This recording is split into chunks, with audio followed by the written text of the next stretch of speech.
20th, and it's a regular school board meeting. Welcome to our parents and guests.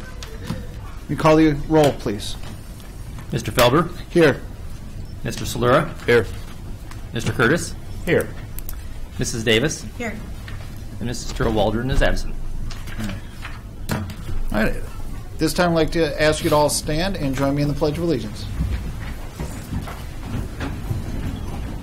I pledge allegiance to the flag of the United States of America and to the republic for which it stands, one nation, under God, indivisible, with liberty and justice for all.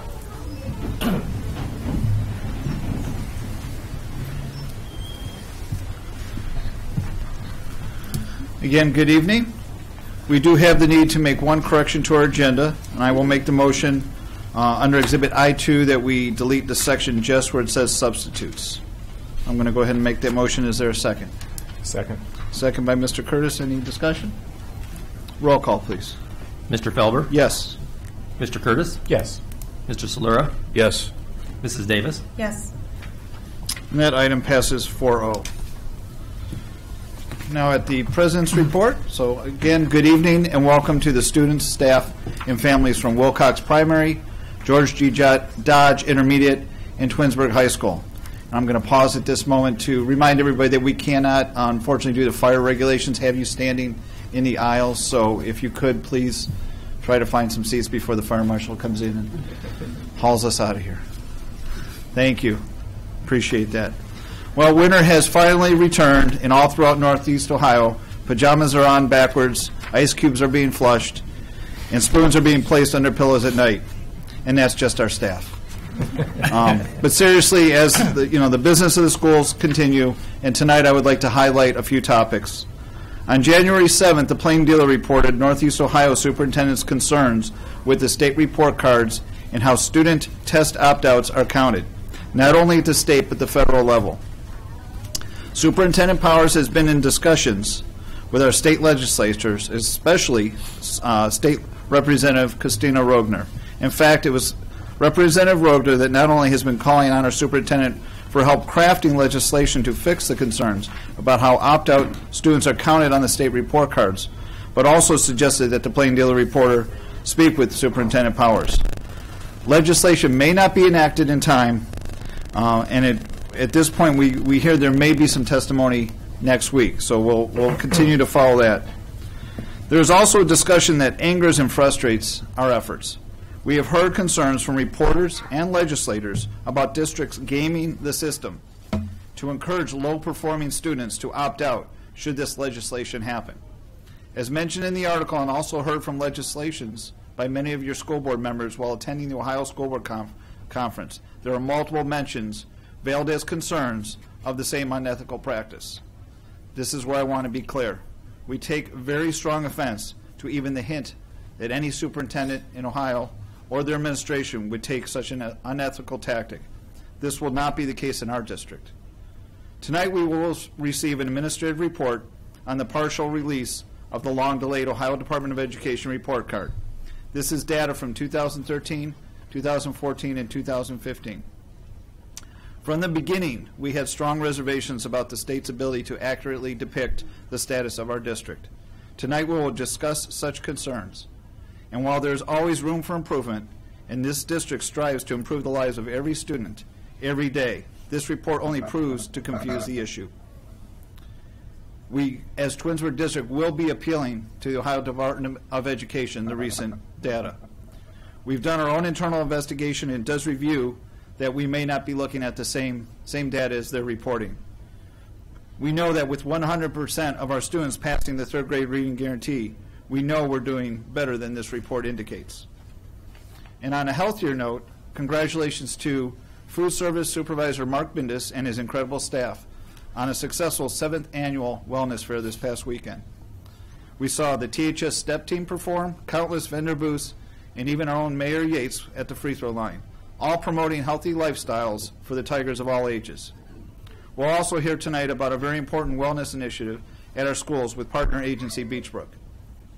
And while we're congratulating, let's send out congratulations to the Cuyahoga Valley Career Center on the grand opening of Ramtech. This is the Robotics and Advanced Manufacturing Technology Center, which will be a tremendous service to students and adults alike, and is certain to be a leading program helping the region with high-paying jobs and especially advanced manufacturing jobs. While I look out at the attendees tonight, I see the shining example of what Tiger Pride is all about. So I will conclude so we can get to the recognition that many of you are here and deserve. So with that, I will turn the meeting back over to you, Mrs. Powers, for the superintendent's report. Sure. Good evening, Mr. Felber, Board of Education. Good evening, families and students. Thank you for coming out on a snowy night. Mr. Felber teased a little bit about our snow day, our calamity day calls, but I want to just tell you a little bit about how that happens. About 4 o'clock in the morning, when we have a prediction of bad weather, Mr. Welker and I are on the phone, 4 a.m., and he's covering our maintenance department to make sure that the plows are out. He's covering our bus drivers. Our bus driver maintenance staff is in at 5 o'clock every morning when we have a concern about the snow and the cold, and they make sure that all the buses are started and ready to roll. At the same time, I am in conversation with our neighboring school districts, Dr. Clark from Nordonia, Mr. Herman from Hudson, Mr. Sicantelli from Aurora, Mr. Regano from Solon, and Dr. Selico from Bedford, because they're our neighbors. And we kind of have the conversation about what's it looking on your place, what's it looking on your place, and it's a very much a coordinated effort. I know the kids are always disappointed when I don't make that phone call by 5:45 in the morning, and I think our staff might be even a little bit more disappointed. But honestly, if we can determine that the buses are warmed up and the roads look good, in addition to making those calls, I'm actually driving the roads. About 4:45, I'm in my car driving the roads. I take the route from my home, I live on Alling, down Glenwood, through Reminderville, back up Liberty, down the hill, the Cannon Road Hill. Cannon Road is the icy hill in the district, so we make sure Cannon's good. Out 91 to the township, and then back through our board property, and checking on the bus drivers and making sure that our lots look good. So know that we take that very seriously. It's a very long morning. I say by 9 o'clock we're ready for lunch. But we want to make sure that things are very safe for our kids and, of course, for our staff. And, we want kids to be in school every day, but we also want everybody to be safe, warm and dry. That's what we like to say. So it's a little bit about how we call those snow days. And we've had 3 last week, 3 early mornings last week, and a couple this week already. So I think it's going to be a long time before that first day of spring, but we'll keep working on it. Mr. Felber and the Board of Education, this evening, before I get to all of my comments, I have a group of very special students. And Mrs. Taringo and our building administrators have made a special presentation for you this evening because January is School Board's Recognition Month, our way of thanking our Board of Education for all the personal time and dedication and commitment that they pay, countless hours, to make sure that our students have the very best buildings, facilities, curriculum, extracurricular activities that our community can support. So without further ado, I want to turn the program over to Mrs. Taringo and Ms. Villas over there, and we're going to have a little bit of a special presentation.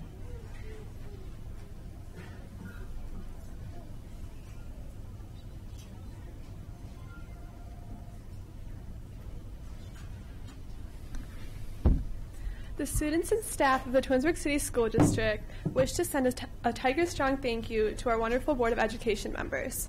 Without your vision and drive, we would not succeed in achieving our goals.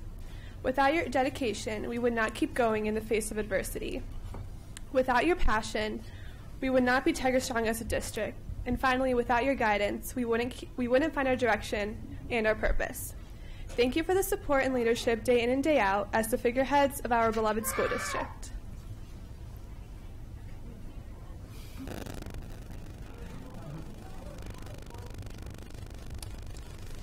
Mr. Felber.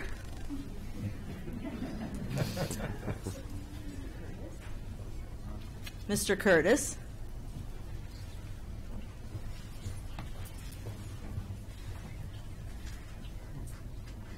Mrs. Davis.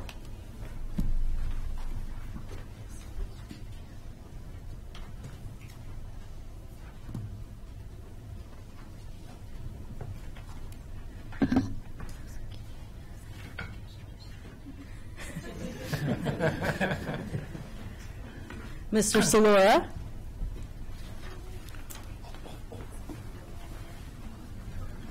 Thank you. and Mrs. Turl Waldron. We can take it. She's not here.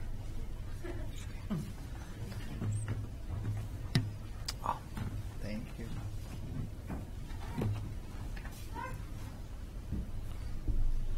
Thank you so much for all you do. Thank you. That was very nice.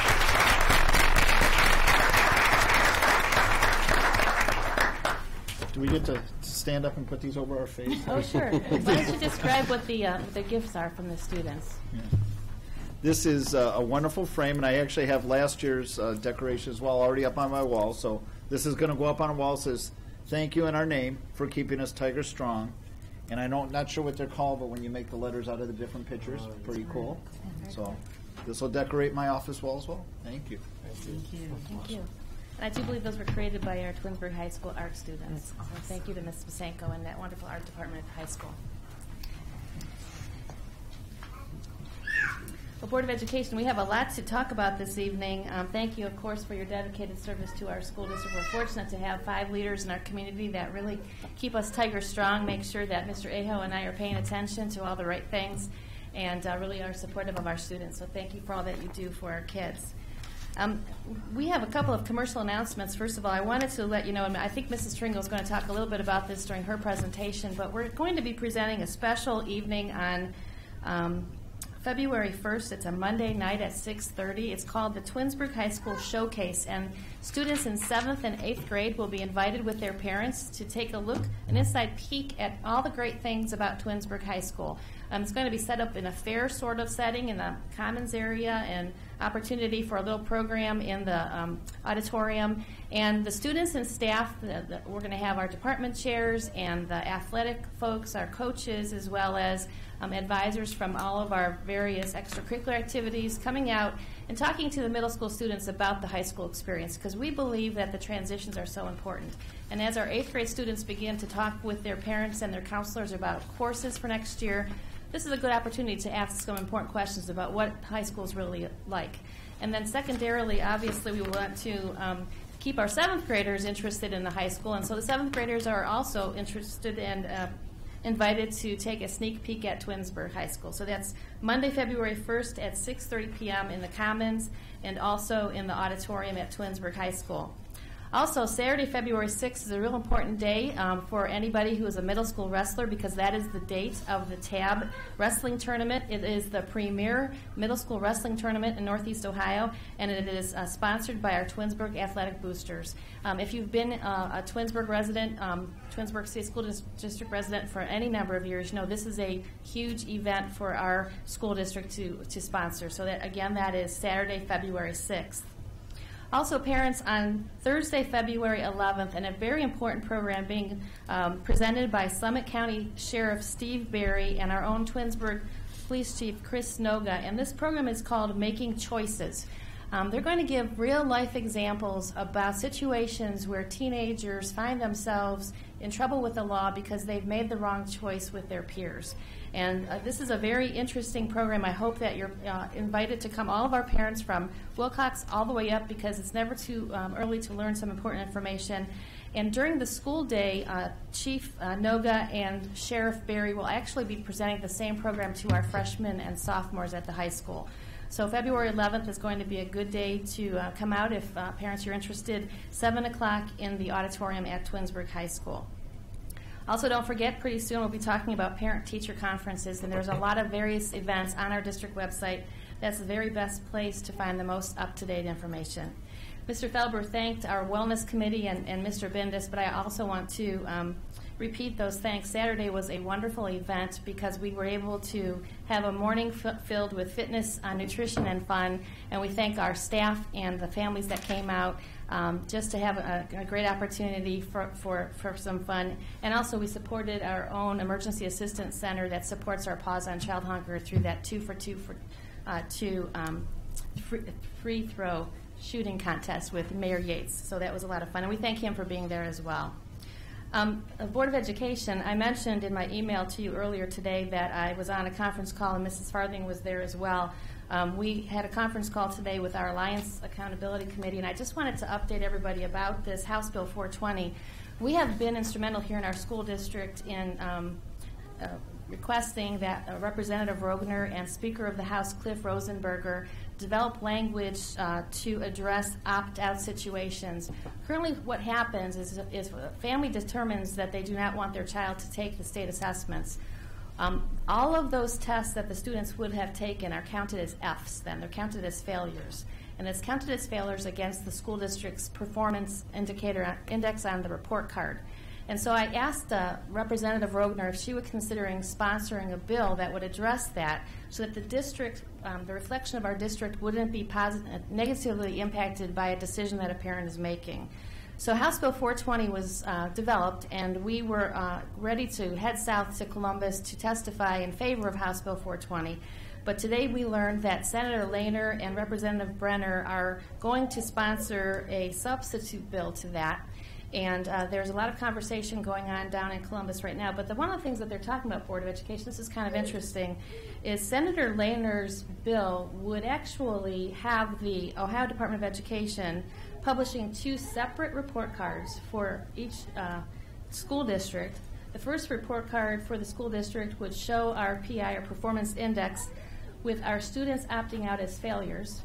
And then the second report card would be our grade discounting anything to do with the opting out students.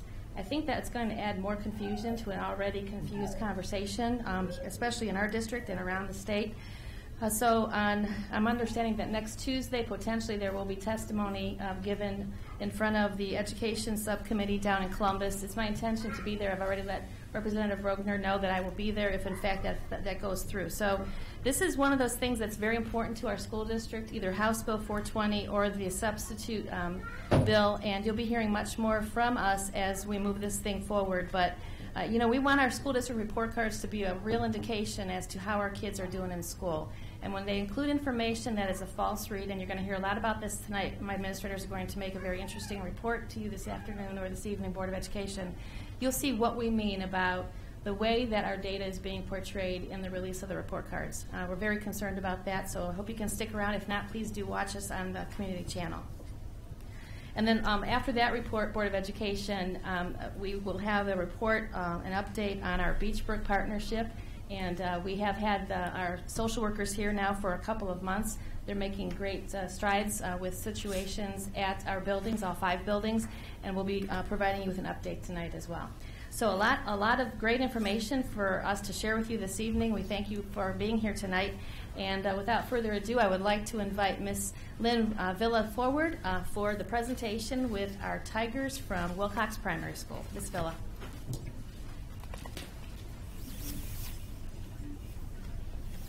Thank you, Mrs. Powers. Good evening. Good evening. I'm waiting for Mr. App. There he is.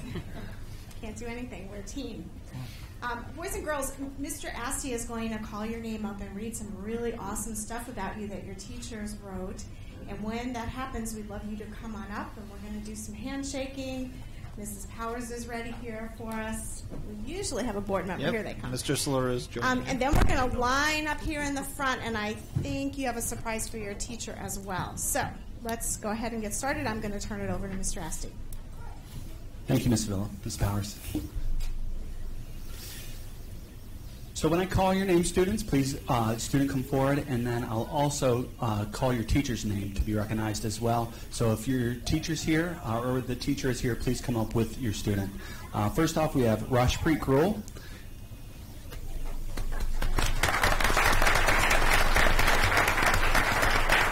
And Rashpreet's in Mr. Hill's class, and Mr. Hill is at Rashpreet is a pleasure to have in class. He comes to school every day with a smile on his face. He is a friend to all and a great classroom helper. Mr. Hill is very proud of Rashpreet and all the progress he's made. Now Rashpreet, and Mr. Hill was unable to be here this evening, but he said that Mr. Hill makes learning fun by saying funny things. He always helps Rashpreet when he doesn't understand something, and Rashpreet's favorite part of the day is going back to school. Mr. Hill is one of the reasons why Wilcox rocks.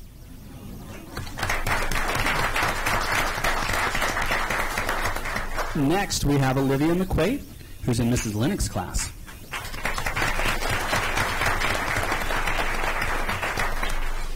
Mrs. Lennox says that Olivia is a definition of the true citizen.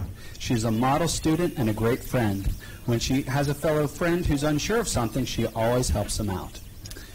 Olivia says about Mrs. Linick that she does great things in class, like getting Osmo for the iPads to help with math and helping Olivia counting back. She makes reading fun.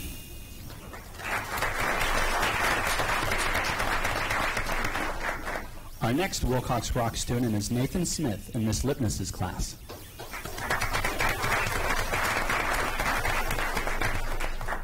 Miss Lipnis says that Nathan is a caring young man. He is always willing to help others in any way. He works very hard to complete his work quietly and on time, and he's a true role model for his classmates. And Nathan says that Miss Lipnis is a really good teacher, especially when she helps him learn new things. She teaches him how to be smarter, he says. Miss Lipnis is a great teacher who makes Wilcox a great place.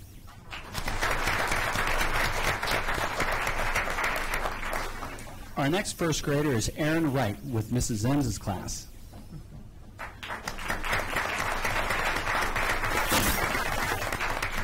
She says Aaron always comes ready to learn. He is a very friendly little boy who works very hard.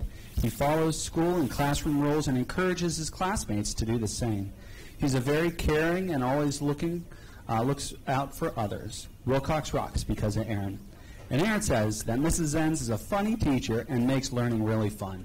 She helps Aaron to understand his math questions. Mrs. Zenz rocks. Our next student is a kindergartner, Ben Hoagland, in Mrs. Petrish's class.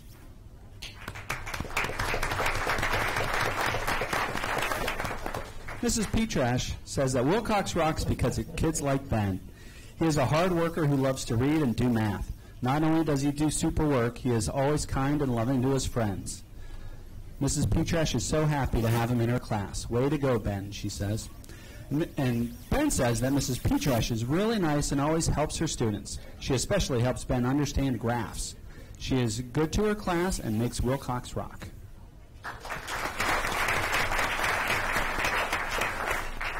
Our next student is Peyton Robertson in Ms. Nicola's class.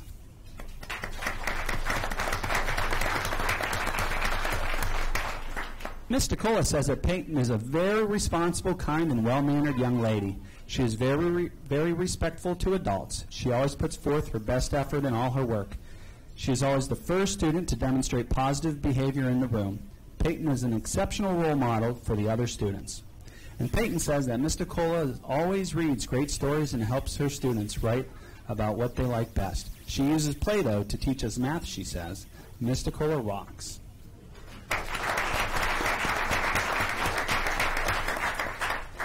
And our final kindergartner this evening is Rosalind Woolard in Mrs. Wright's class.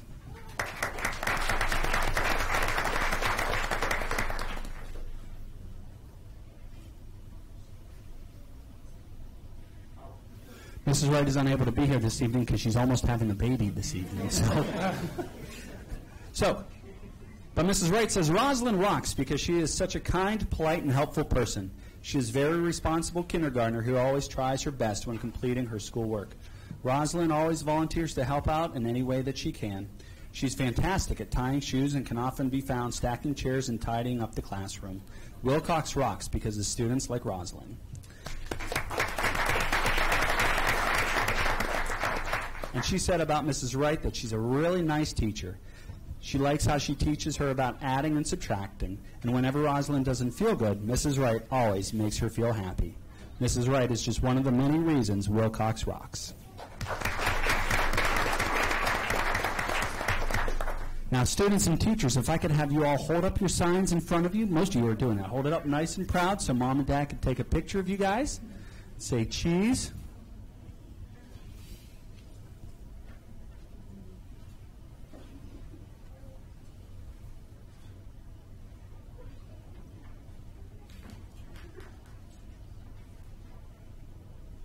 One more round of applause, please.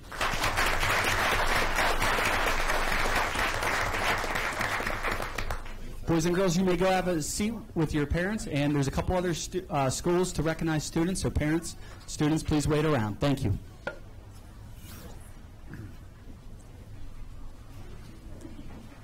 So you've heard tonight some of the reasons why Wilcox rocks, and I have another really wonderful thing to share with you this evening. I'd like to invite our two physical education teachers up to the front, Lauren Wilson and Dominique Sanders. Wilcox rocks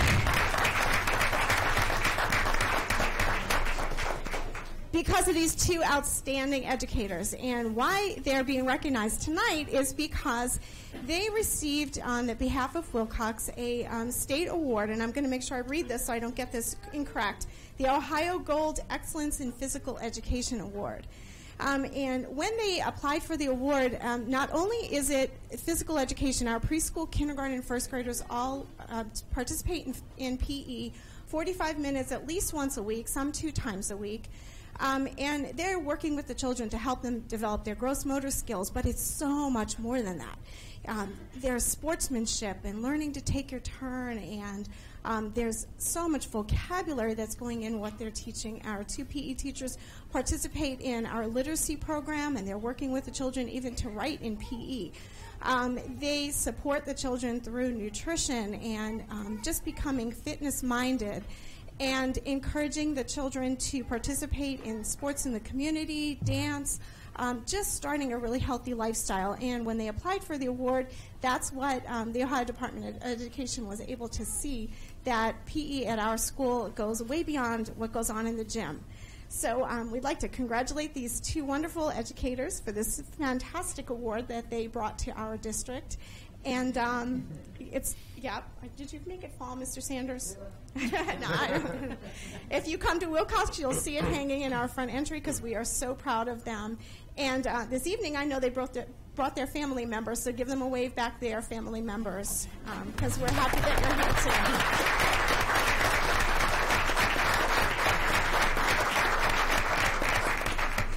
Thank you so much. Yeah, I'll take it back. And I'll turn it back over to Mrs. Powers. Thank you, Ms. Villa. Just another mark of great things happening here in our school district. I'd like to now ask Mr. Holland and Ms. Huggins and Mrs. Mariola to come forward for some presentations about some great Tigers at George G. Dodge. Welcome.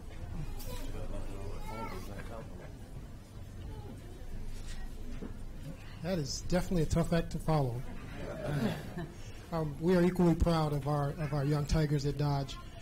Tonight we're going to be honoring a group of students and some teachers for a couple of different reasons.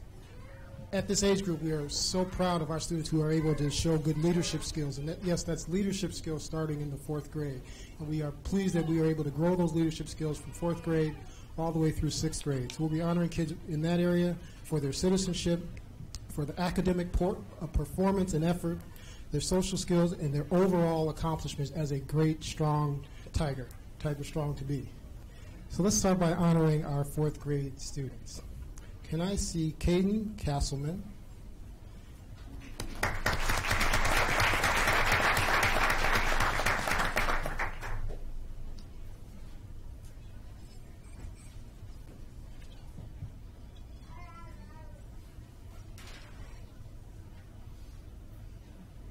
And Madison Cohen.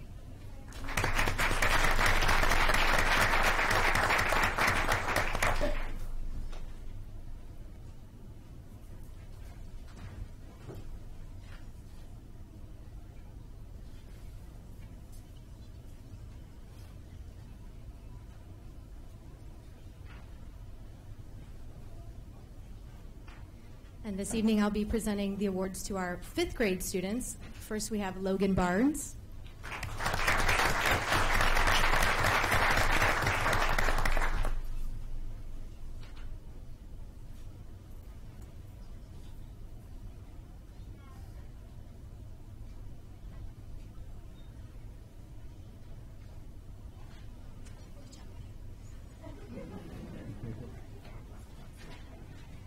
Next we have Sophia Middleberg.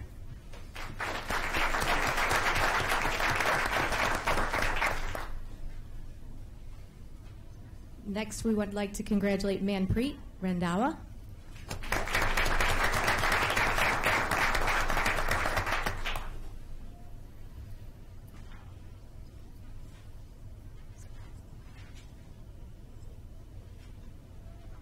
And finally from grade 5, Ethan Wimsett.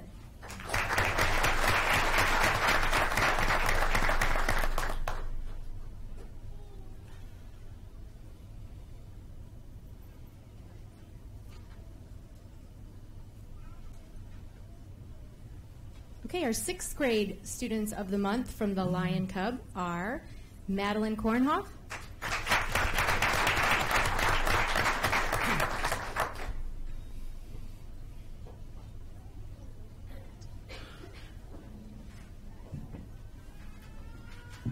and finally Joshua Thompson.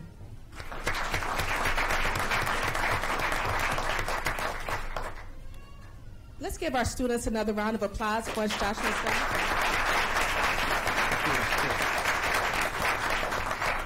And I want our students to hold up their certificate so we can get some great shots here. That's the attitude I see all the time. They're acting shy on this stage, but I tell you, I see a different thing in school. Thank you, students. Excellent job. Before I recognize our Employee of the Month, I want to thank our Lion Cub team members for coming tonight, Mrs. Nancy Kotzman and Mr. Summers. So please stand. I know you don't want to, but stand. Thank you so much, team. I would like to recognize our Employee of the Month. And our Employee of the Month was nominated by Jen McHugh, who's one of our great teachers at Dodge. She nominated this employee because of her hard work and being a team player and being a great leader for PLCs. And for many of you that may not know what PLCs are, they're professional learning communities. This is a way that our teachers meet consistently to look at student data to make positive choices that impact our students academically. So it's a big job, and it's an important job. And this teacher does a great job leading. In addition to leading those PLCs, she does a great job with sharing, collaborating with her team members, and we're very proud of her and the leadership that she's displayed. She has been a great member of the SLO team. Again, another mechanism that we use to show growth and student growth and how we as educators are working to prepare students. Took a great leadership role on that, which was a big job under Mrs. Mariola's leadership this year. So without further ado, I want to introduce to you Mrs. Christine Palmer.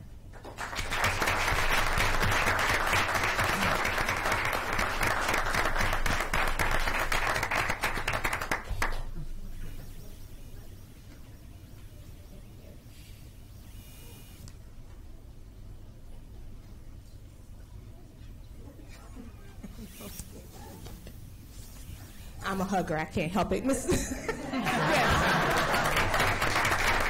And Mrs. Palmer is here with her husband and son who are in the back. Thank you for bringing her and sharing her with us. Thank you.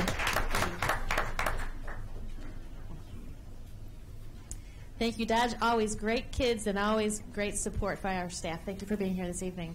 Now I'd like to ask Mrs. Taringo and her staff to please come forward. We have some very exciting news to share with everyone this evening. Mrs. Taringo.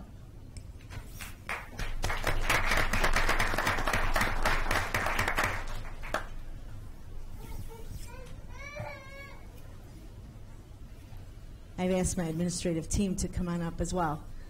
We all share a part in this. We'd like to introduce, hopefully later this evening, Board of Education, Mrs. Powers will make the recommendation that we have an awesome gentleman here, and he's coming up right now.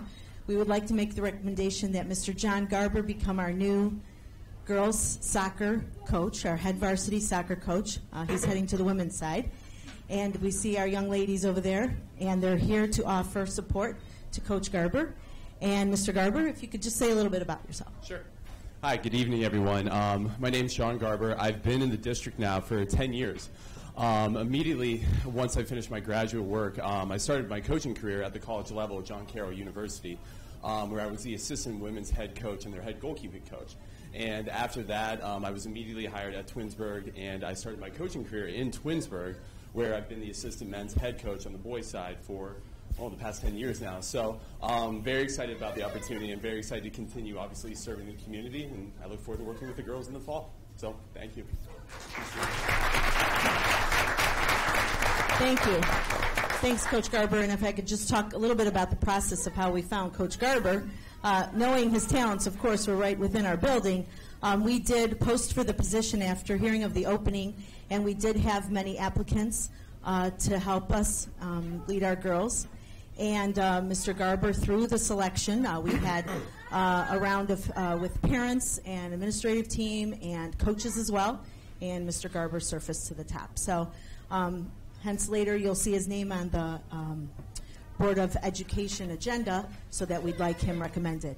Okay? All right, we're ready.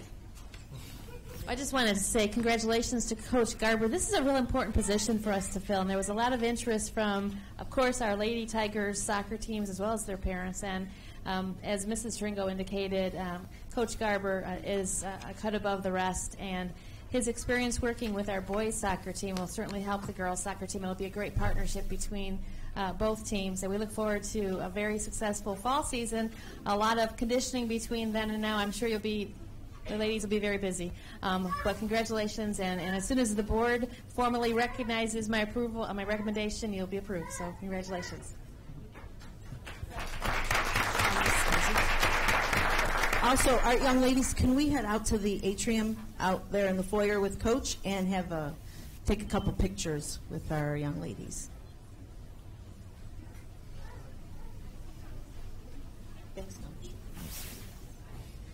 Okay. Mr. Popovich, he's on. Thank you, Mrs. Twain, the Board of Education. Good evening. I'd like to introduce our Tiger Strong Students of the Month. This is actually back from November. We're back behind a month. We'll actually honor December and January together at next meetings. But as always, we like to recognize a few students each month that exhibit the qualities that what it means to be at the high school, be Tiger Strong. Our staff selects nominations or submits nominations each month, and our committee selects who best fits this this motto. And so for this month, I know a few of them are in attendance tonight, so I will call up first freshman Lauren Clark.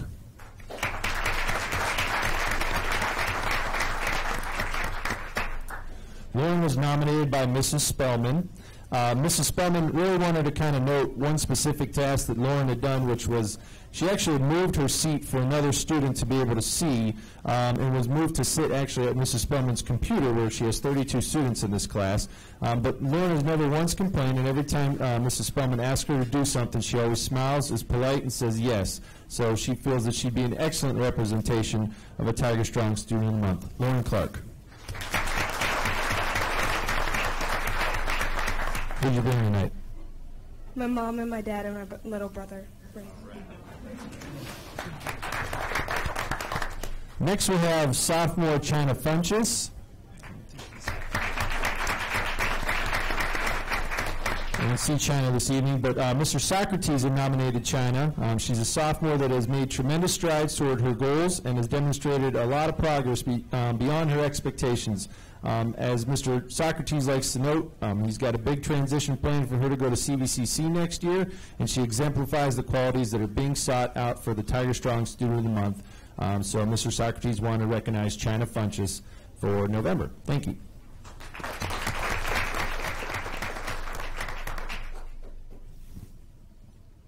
Next we have junior James Gant.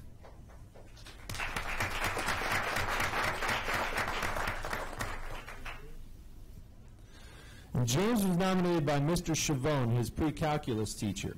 Mr. Chavone wanted James, he basically said in his double-digit career of teaching that he probably is one of the hardest working students he's ever had and encountered with on a daily basis. That his demeanor and work ethic are second to none. A pleasure to have in class, always polite, and just one of the kids that makes his job all the worthwhile as a teacher. So, James, who'd you bring tonight? My mother and my father. Thank you, James.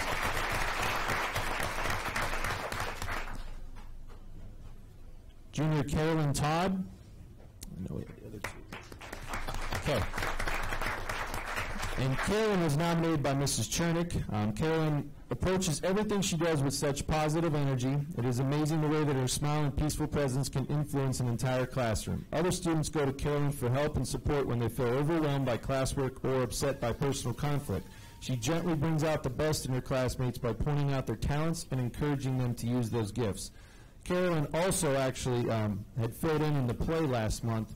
A week before the play was set to go on, she actually took over a part that was vacated by one of their cast members. So at the last minute, you would have never known that had you seen the production. So Mr. Chernick wanted that mentioned as well for Carolyn's behalf. Carolyn Todd. Next we have Senior Sterling Petway.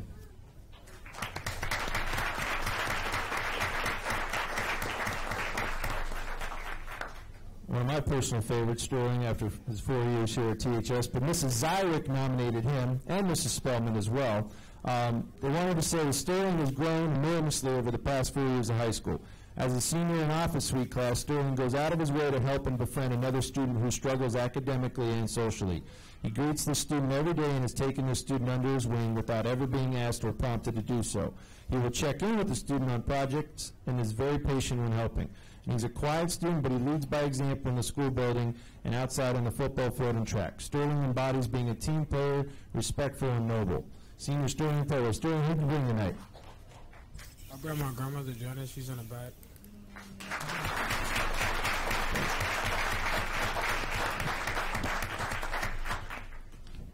Last but not least, we have Senior Allie Shipley.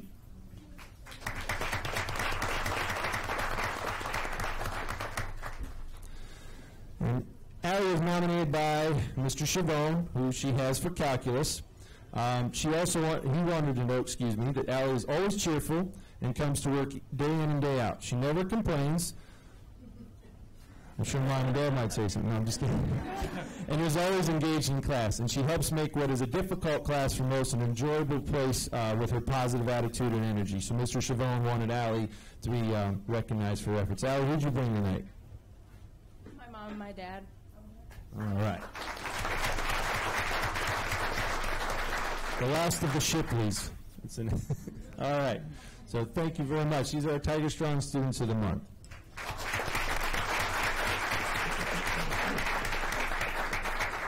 Thank you. If I can call up Ms. Drain, Ms. Nancy Drain, if you can come on up. Thank you, students. Kind of have a couple special programs tonight within our high school highlights. Ms. Drain is to be commended. I just want to say a couple words about you. Every year, she and another teacher, Ms. Butler, organize what's called the Foreign Language Food Drive. And it's in November as well. And she brought some slides this evening, so I'm going to have Ms. Drain talk a little bit about this. But when you hear some of the results that have come through the years, this year topped it all, so I thought it would be best to have Nancy talk to us about it. Hello, good evening. So I just prepared a few highlights and moments to show some photos from this year's food drive to help visualize what's going on with this here. So for our 6th annual food drive this year, we actually collected 10,130 non-perishable food items from THS students and staff. So here's some photos of our collections growing here over the course of the 2-week duration. On November 19th, I had over 70 students volunteer their time after school to help transport everything, all the donated food items, and drop it off over at Joseph's Kitchen here in Twinsburg. So it was really amazing to see all the students that wanted to stay and help and volunteer their time to do this. So here's some pictures of the process. A lot of hard labor here. So we're happy to support this. Joseph's Kitchen gives food out to local families in the community here before Thanksgiving every year. So this is some photos of our students with the drop-off, loading everything up, dropping it off over at Joseph's Kitchen. See, they even look really happy about carrying everything in and out through the cold, doing this. That's what they say at Joseph's Kitchen every year is, oh, everyone's so happy, they're smiling. It's just so wonderful to see these young people getting involved with this and enjoying helping others. That's all with the slides. I asked Ms. Drain to give us, out of the 70, it's hard to just pick a few to come and showcase this evening. But when I just sent her an email, I said, are there any students that were standouts during this drive? And she said, absolutely. So we'd like to introduce some of the students that helped in the organization, but also just in having this great endeavor come to fruition, okay? So, Mr. Warren, are we ready? Raman Bambra, come on up.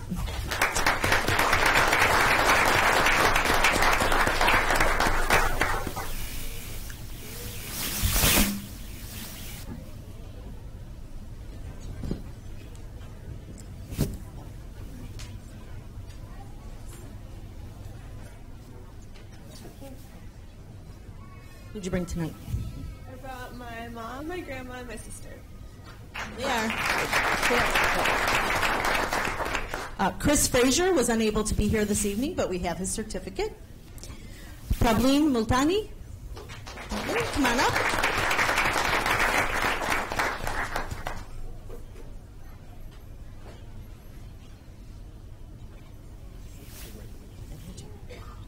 What'd you bring here tonight? I brought my mom and my little sister.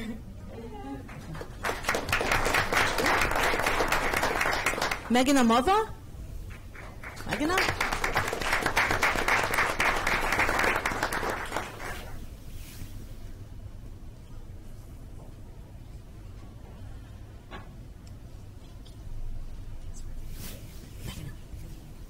I brought my mom and my dad.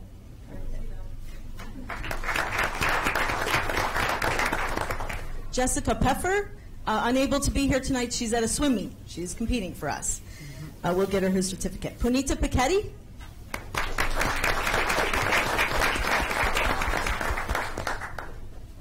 You know I'm going to ask you who you brought here tonight. My dad.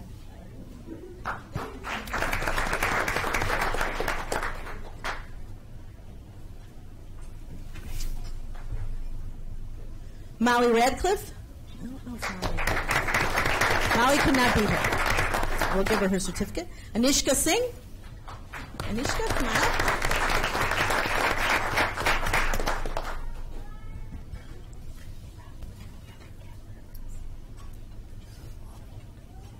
What did you bring here tonight? My dad, my mom, and my sister. He's got the camera phone out. Okay. Mallory Warnock. Mallory, come on up.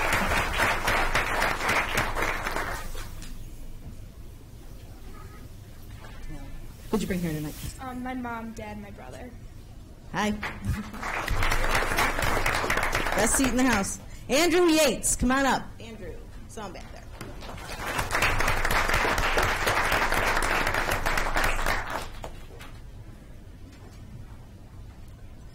Andrew, who'd you bring? My parents. Congratulations, Andrew. Very good. Okay, and we have one last but not least. How could we not thank Ms. Drain for everything she did for this great drive? And thank you every year for doing this. You get a lanyard and a certificate, Nance. Okay, I won't ask who you brought here tonight. But thank you so much. You've been very attentive. Thanks to all our students for doing this. What a great job. And I always get a phone call and a letter from the lady there who's just overwhelmed all the time. So thank you.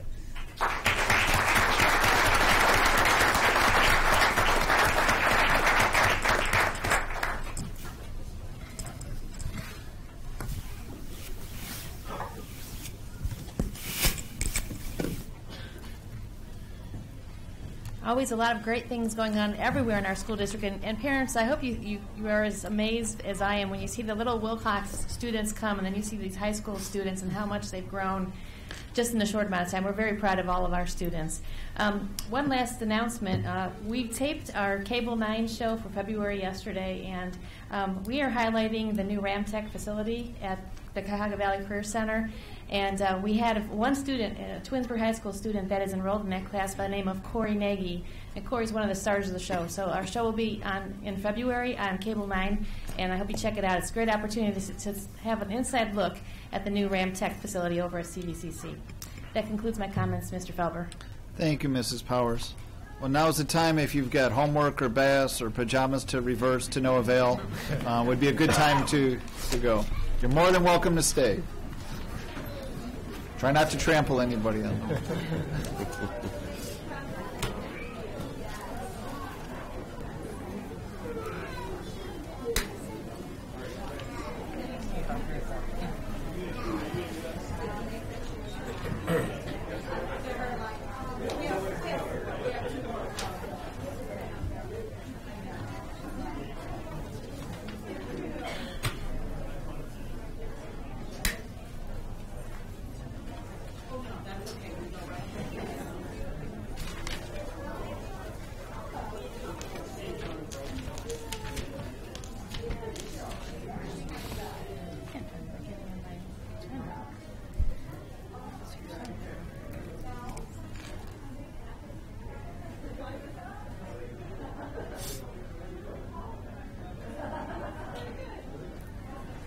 And Mrs. Powers, as the room clears out, I think I'll turn it back over to you for the administration reports.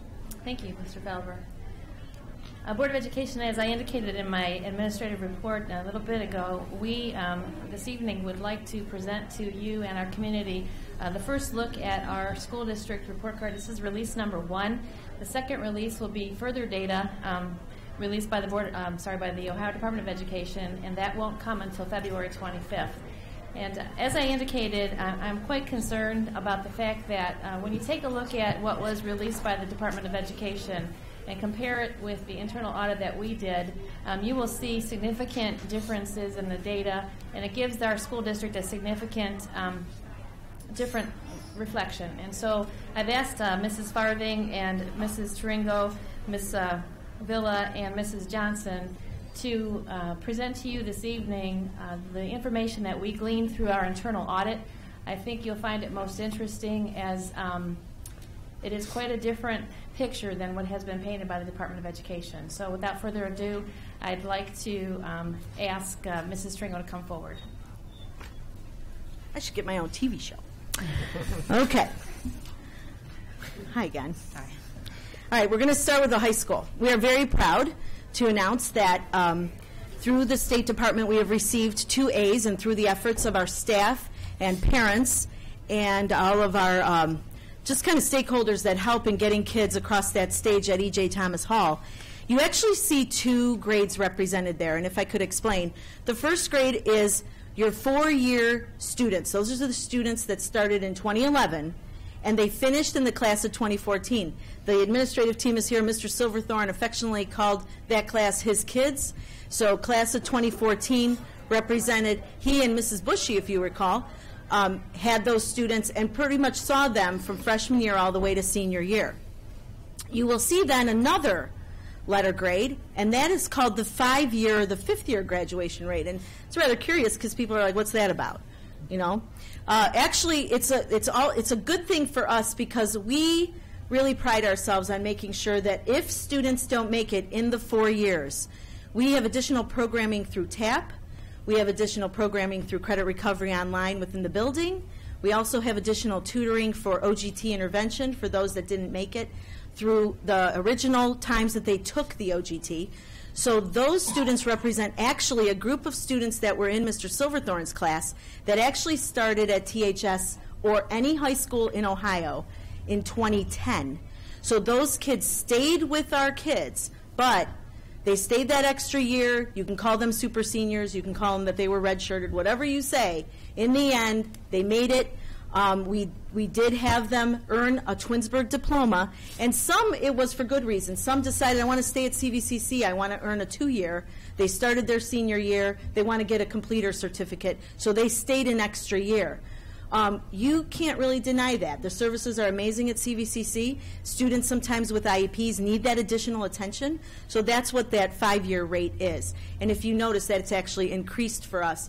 And we do, like I said, we pride ourselves at the high school to make sure we don't leave any child behind, and we make sure that everyone graduates. And we know everyone's story when they walk in those doors.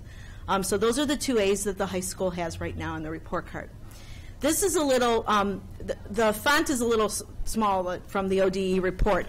So what we've done, and we're going to go through each of those on that bar graph, we are going to go through each of the numbers. But one of the things that we noticed is our numbers weren't adding up. So because you see the bar graph, the first one, ACT participation, wow, that looks amazing. And then you see all these other ones that kind of look deflated. So I'd like to explain those tonight and kind of explain what the state did in order to get some of that data, which may not match the true picture if we're comparing apples to apples. And it's called preparing our students for success. So the first thing is we look at college readiness tests. And these college entrance tests, there is the ACT and the SAT. ACT participation is this. Anybody that in the duration of their high school took the ACT and graduated in 2014. So of that class, 278 kids out of the 359, if you notice at the bottom, Mrs. Farthing put using N of 359.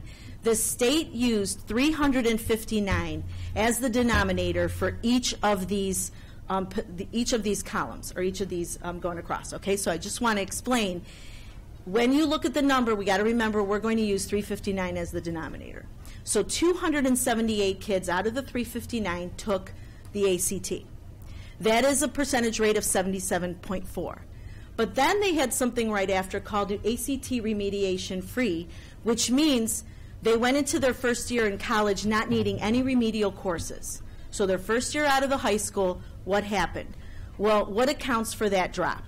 Well, guess what they did? You would think you take 163, put it as the numerator, and 278 as the denominator. There you would get 58.6%. That's not how the state did it. How they did it was added the 81 students that never took the ACT ever in their career. They put it in, and that's your 359, and that's how you get 45.4%. We look at that and we say, well, those 81 students, so pretty much you're assuming that they need remediation because they never even attempted the ACT or they didn't want to take the ACT. So that number for us looks a little deflated. When we did the numbers, we figured out, well, really it's 58.6 because of those 278 kids, 163 were remediation free. What does remediation free mean? It means an 18 or higher scoring in English on the ACT and a 22 in math, 22 or higher in math. And anyone that has children that have gone through taking the ACT at 52.50 each time, including the writing section, these students attempted over and over again to try to power score to make sure they can get over that hump, at least get a 23 so they're not remediation free in anything. SAT participation. If you look at the data, you'll see right off the bat, Twinsburg High School is an ACT school. ACT knows that. We know that. Our kids know that. Our kids come into the office, in the guidance office. They automatically say, when is the ACT? We even offer the ACT 4 times during the school year at our high school because we recognize that if you're in a familiar surrounding and you're a teenager, you want to go to your school and you want to take it in the classrooms you're accustomed to sitting in, and that has helped our scores as well. The SAT is not a very popular test for Twinsburg High School students. It doesn't mean it's a bad test, but for Ohio schools and most of our graduates like staying closer to home. They may tell their parents they want to go to California, Maryland, Florida, Hawaii, but reality is Ohio has some of the strongest schools in the nation for post-secondary level, and so these kids stay closer to home. Closer to home still means Ohio. OU, Miami U, OSU, Dayton, Kent State, Akron. These are the schools we see. And so the SAT is not in their domain. However, we had 55 kids in 2014 that took the SAT. 34 of them scored remediation free. So you would think again, 34 numerator, 55 denominator. Shouldn't that be 61.8%? No. They used 359 as the denominator, so now we have only 9.5% that are remediation free.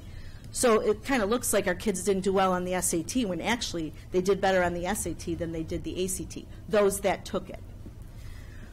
Honors diploma. This is a personal choice. Students will come in to talk to their guidance counselors and they'll say, how do I get an honors diploma? I want to get one. There are 8 tenets in Ohio, 8 factors that would allow you to earn an honors diploma. And what it is a Twinsburg High School diploma with the seal on it that is an honors distinction.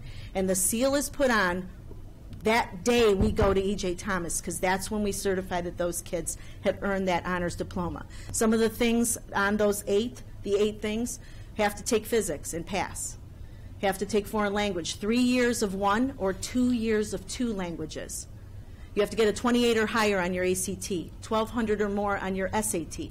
So there are certain things, certain requirements you have to meet to get the honors diploma. Again, personal choice, but 116 of those 359 students earned an honors diploma, hence 32.3%. They originally had 114. We appealed it because we did check. Mrs. Slattery helped us. We checked through our account, and we found that they missed 2 of our students. So we did appeal that, and we did get the 116 on the report card. Industry recognized credential, and I know Mr. Curtis and Mr. Shebeck have this close to their heart. But this is an industry credential is something earned through programming at CVCC.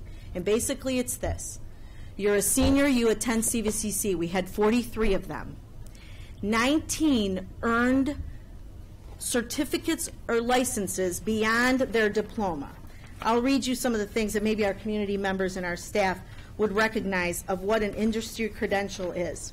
A boiler operator license, HVAC certificate, EMT basic certificate, EMT paramedics license, the Ohio State Board cosmetology license, Cisco certified network associate, American Culinary Federation, firefighter, intermediate level. So of those 43 seniors, 19 earned that credential within 9 months of leaving CVCC or our high school. However, what did they do? They used the denominator of 359 again. So it looks like only 5% of our students earned industry credentials, when actually, look at the percentage. 44 of them within 9 months of leaving CVCC had an industry credential.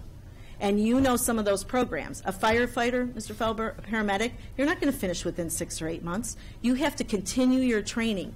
And the state boards in cosmetology, you have to pass that required test. These students continue to try and they earn that. So that percentage was really, is definitely not revealing of the talent that we send to CVCC or what CVCC delivers for that student. AP participation, we pride ourselves at the high school, and staff are in the audience as well, that know that we are very proud of our AP program. We are rich in offerings, and we are rich in the number of students that pass, but also the training that teachers go through, and are very proud of making sure our kids excel. So that AP participation, over 1/3 of our senior class that year, sometime in their high school career, from sophomore year on, APUSH is the first one they take as their 10th grader, took an AP course. Okay? Now, again, let's look at that. What do you think the denominator is? 359. However, those students that passed with the 3 to 5 points, 3 being still passing and still allowing students to earn college credit when they go to some of these institutions, 84.1% of our kids passed. But if you look at our report card, using 359 as the denominator again, only 32.6% pass. So we're saying we're proud of our kids. Let's showcase them in a positive way, but also tell the truth. We're not trying to inflate these. We're just saying let's tell the truth. If 117 students earned a 3 or higher, why aren't we saying the percentage correctly? Because 359 students did not take AP courses. And then the one we're proud of there, dual enrollment, that was our first class, our pilot class of physics students that took the KSU physics class, all 16 of them, and they earned college credit. So that really should say 100%, because all 16 of them earned Kent credit, and Kent was so impressed with our physics curriculum that they gave each student 5 credits of college physics. So that really is interesting when you look at that. It says 4.5. Well, yeah, 4.5 out of 359, but all 16 of them were successful in that class and through Kent. Lastly, IB, International Baccalaureate. I would probably be deemed fiscally irresponsible if I recommended IB to this board, because we know in this audience and those that walk the halls at Twinsburg High School that we are an AP school. Advanced placement courses have been very successful, and International Baccalaureate and AP kind of compete with each other, and some schools do both, some schools do one or the other. We had 675 tests last year that we gave in AP. We've invested a lot of funds in our advanced placement program. So for me to say I want to get rid of that 0 and let's start IB, I would have to talk to Mrs. Powers, and she'd have to ask you for a whole lot of funds, and we'd have to start at Wilcox for IB. So International Baccalaureate is a K-12 curriculum. So that's the high school, and that's our preparation for success, and we're very proud of the scores, but again, it doesn't look like we did as well because some of the scores look deflated.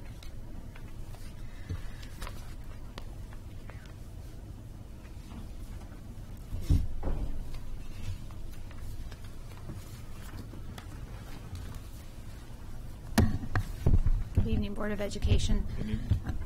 This evening, the second part of the report card that has been released is the K-3 literacy. So that's where the rest of us are going to talk about this evening. The graphic that is shown for you right now is a visual to explain the K-3 literacy initiative movement because it is slightly challenging. What the K-3 literacy is doing is it's measuring our students from year to year. In the column that says last year, you can think of that as the 13-14 school year, and then this year you would consider the 14-15 school year.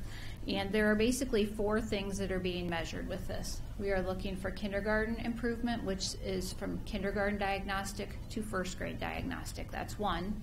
The second measure is looking at first grade diagnostic to second grade diagnostic. That's the second one. The third one is looking at the second grade diagnostic to the third grade diagnostic.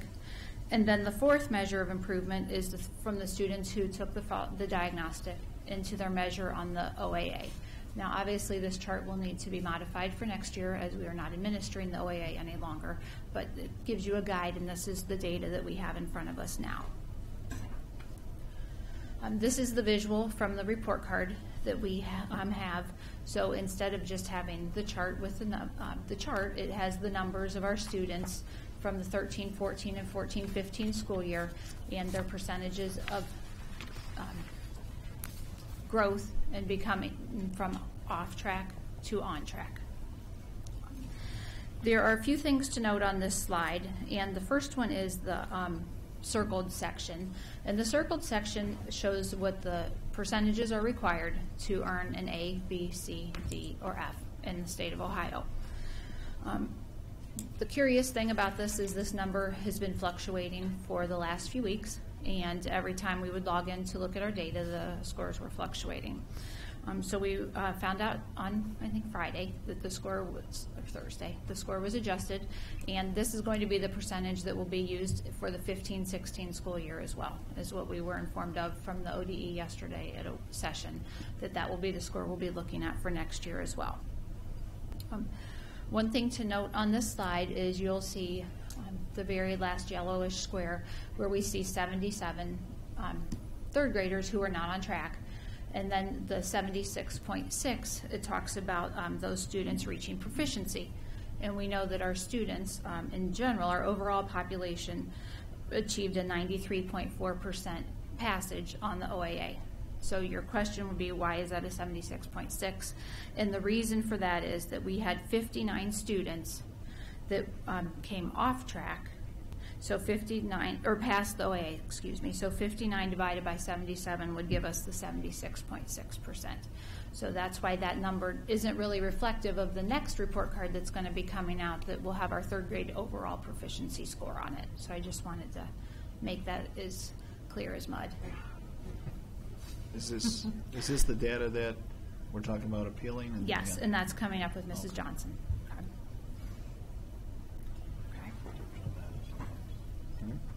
I'm not jumping ahead, I'm sorry. Pardon me? I'm getting you are reprimanded jumping for ahead, jumping Mr. Felber. That's okay. And I'm going to turn it over to Mrs. Johnson to explain some of the things that we've been working on in the last few weeks in regard to an internal data review.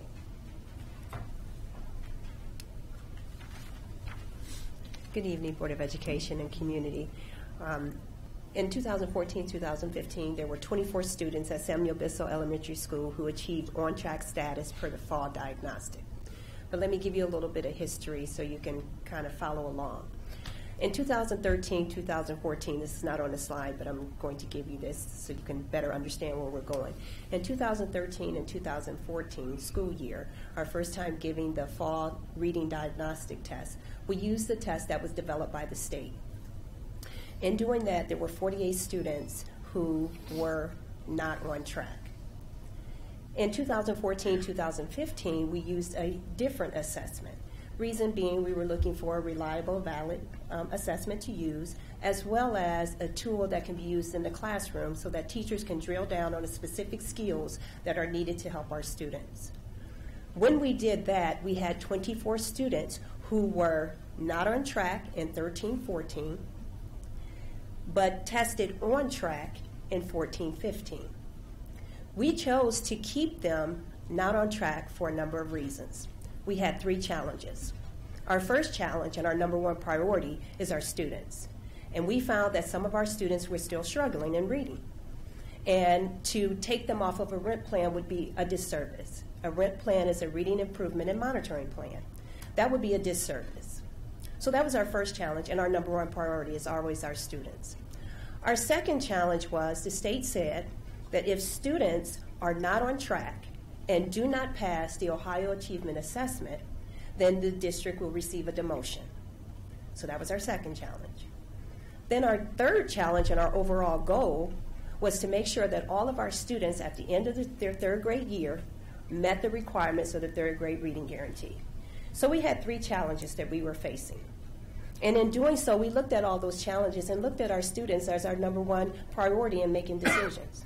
So we chose to keep those 24 students on a RENT plan, and they were coded as not on track, because at that time, students who were being serviced on a reading improvement and monitoring plan were coded as not on track. So that brings us to our second point. So these 24 students remained on a reading improvement and monitoring plan where we were able to make sure that we were monitoring them, providing them with the necessary skills and strategies they need to become better readers that would eventually help them not only with meeting the third grade reading guarantee, but preparing them to move on to 4th grade, 5th grade, and so on. And when we looked at that, had we coded those students as on track, you see that the scores would have changed. And we would have ended up with a 50.2% or a C.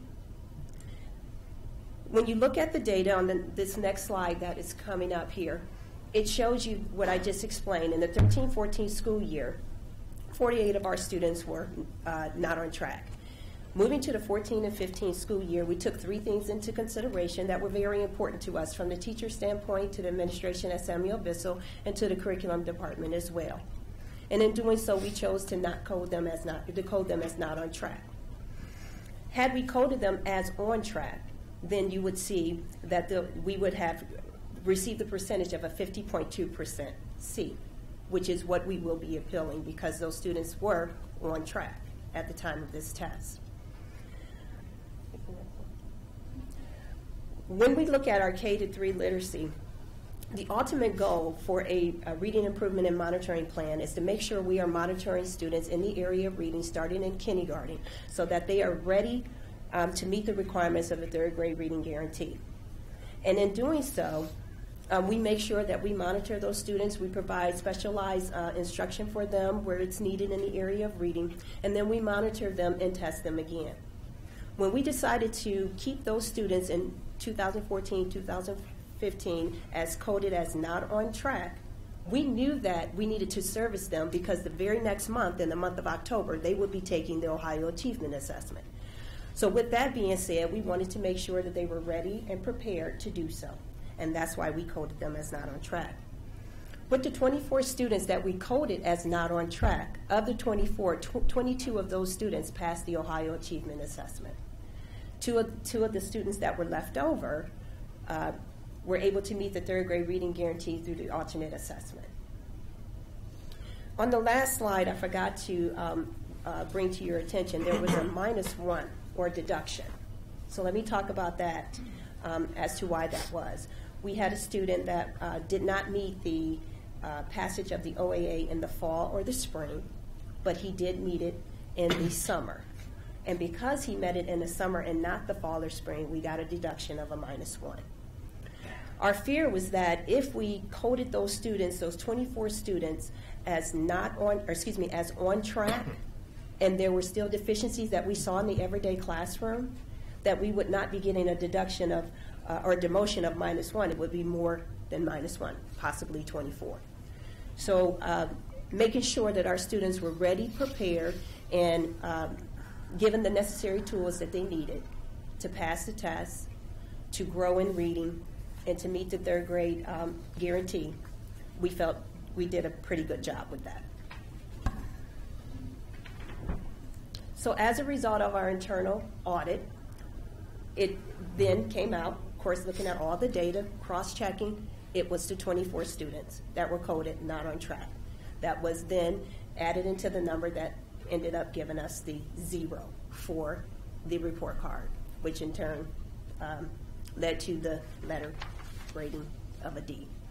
So with the internal audit, we will be appealing, to the state because we have all of our data, and we'll be showing that those kids who were coded as not on track for the purpose of serving them to prepare them for the reading was actually on track, and we have the data to support that, and we will be, of course, appealing that to the state of Ohio, and stay tuned for that. But we're very hopeful that that will be changed. With 100% of the students passing the third grade and a -1 that's up there, is it the fact that they're not counting the summer efforts that these students and families have done to get all the students? Is that the case on the -1?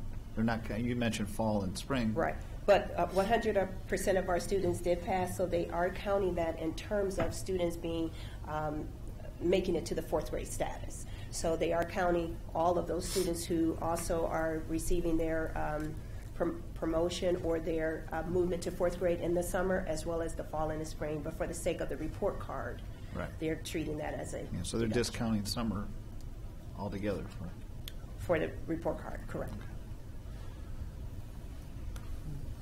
Ms. Johnson, real quick. So second grade we had 48 that were not on track. Correct. They took the diagnostic again in third grade. Correct. 24 of the 48 tested as on track. Correct. And it was an internal decision because of what you saw on a day-to-day basis. Correct. That they would be better served on the RIP. Correct. Okay. And for those other two things as well, because when you look at a student who is coded as not on track, or excuse me, who is coded as on track and do not pass the next month, the Ohio Achievement Assessment, that's a demotion as well. So we wanted to make sure that we were preparing our students for all the challenges that they face in regards to the third grade reading guarantee, taking a state's test, and also having the necessary tools that they need to be better readers. And the other 24, I would assume, had tested not on track. Correct. Okay. And we're still kept on the RIM. Correct. Okay.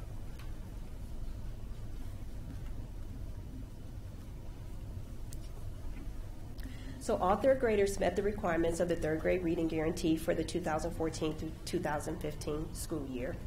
And just again to talk a little bit more about the RIMs, the Reading Improvement and Monitoring Plan are put in place to ensure intervention. And it's fair to say that not every student is going to make that year's growth in 1 year. They may continue on a Reading Improvement and Monitoring Plan. But our job is to make sure we are monitoring them along the way and giving them the necessary tools that they need to support their learning. And we have done that. And all of our students have made the necessary progress by the end of the third grade.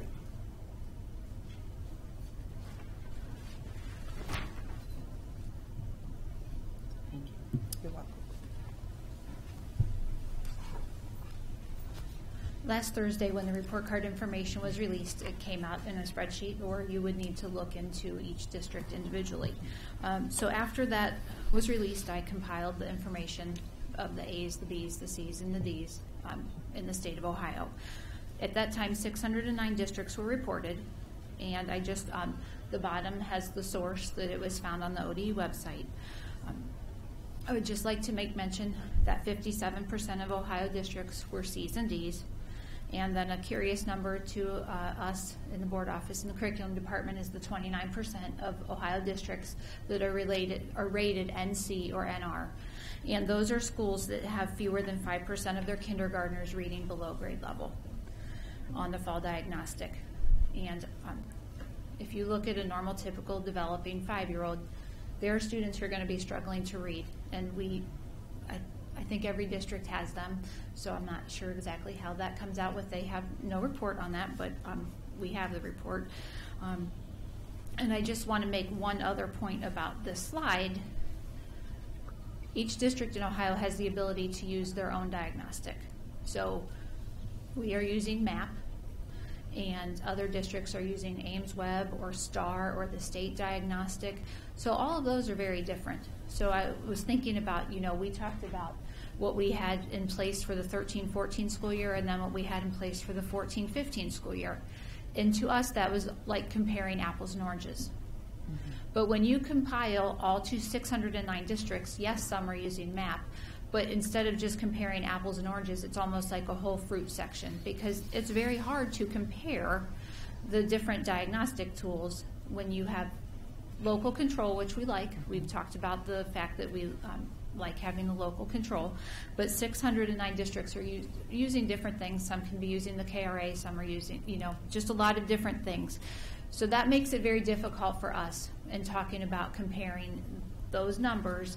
So like I tried to come up with the analogy of kind of like a fruit department. So I just wanted to make that point on this slide.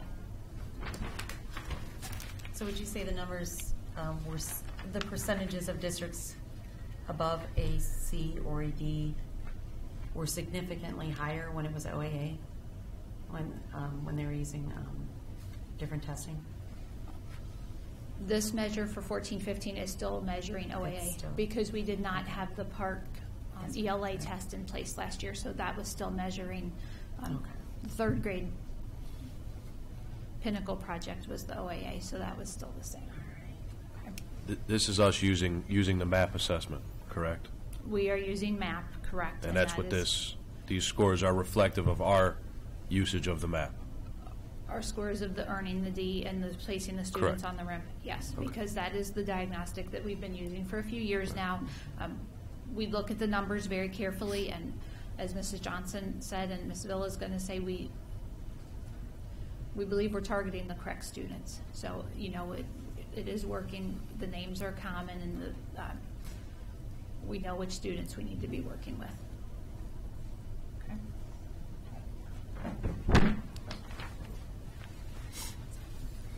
Good evening. So you've heard tonight about our literacy score, and the Ohio Department of Education created the Reading Improvement and Monitoring Plan, or otherwise known as RIMP, to ensure that all of our students that are identified as not on track in reading receive intervention. This is not a problem in Twinsburg. I am very confident, and I know Mrs. Johnson is equally confident, that we offer many, many ways that we provide intervention for our students.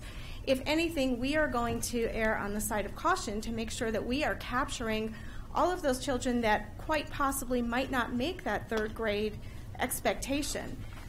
So up here we have just some of the things that we have been doing in our two buildings to offer interventions for the children. Right now, our children on reading improvement and monitoring plans receive 3 to 5 days of reading intervention. That would be small group reading intervention. That's either 30 to 45 minutes a day. And it's adjusted, and some of it's a little bit flexible based on how they're doing. If they're not doing very well on our day-to-day assessments and our progress monitoring, we may beef that up. Teachers meet with the children during contact time.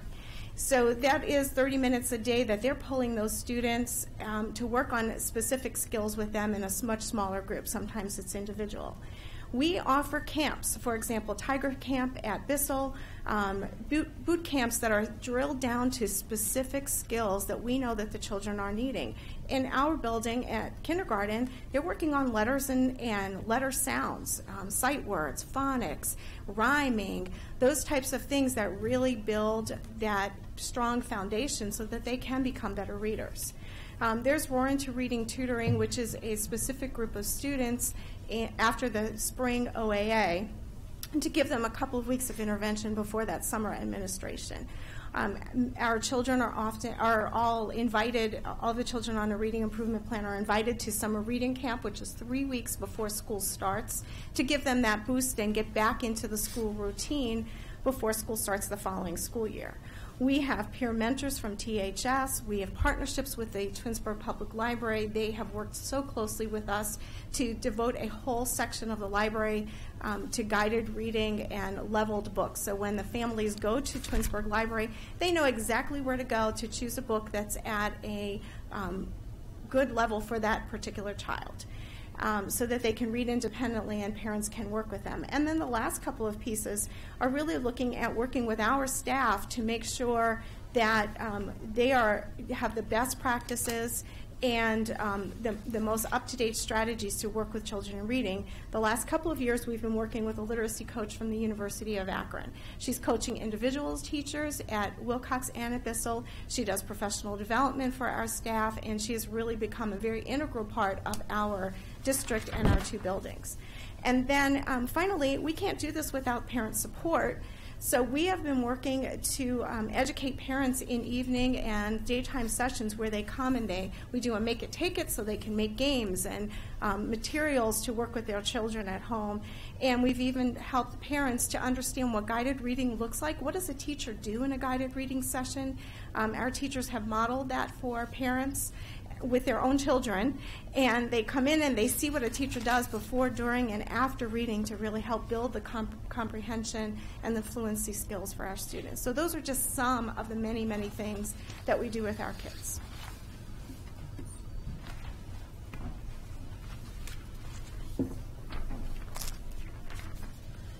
And then so we're not having the same conversation at this time next year. We have some corrective actions that we have in place that we will be working through this year. We will be implementing a series of checks and balances for our data entry into our student information system. Last night we worked on creating a flow chart, so we're making sure that all I's are dotted and all T's are crossed, making sure that we have multiple sets of eyes on our data. So that's one of our steps.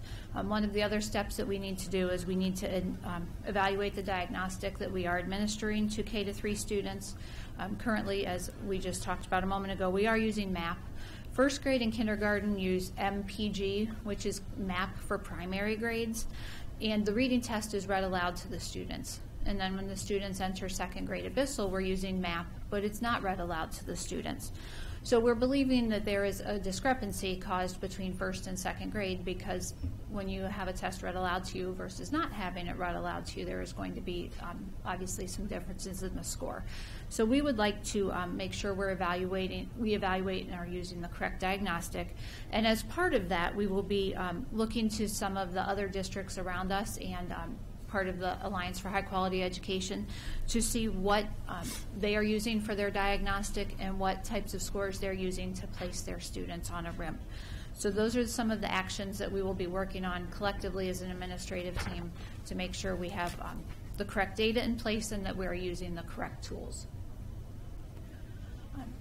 And as that's something that is going to take some time to have happen. It's not, we won't overnight have all of those processes in place, but it's something we will be working on very hard and diligently during the 2015-16 school year.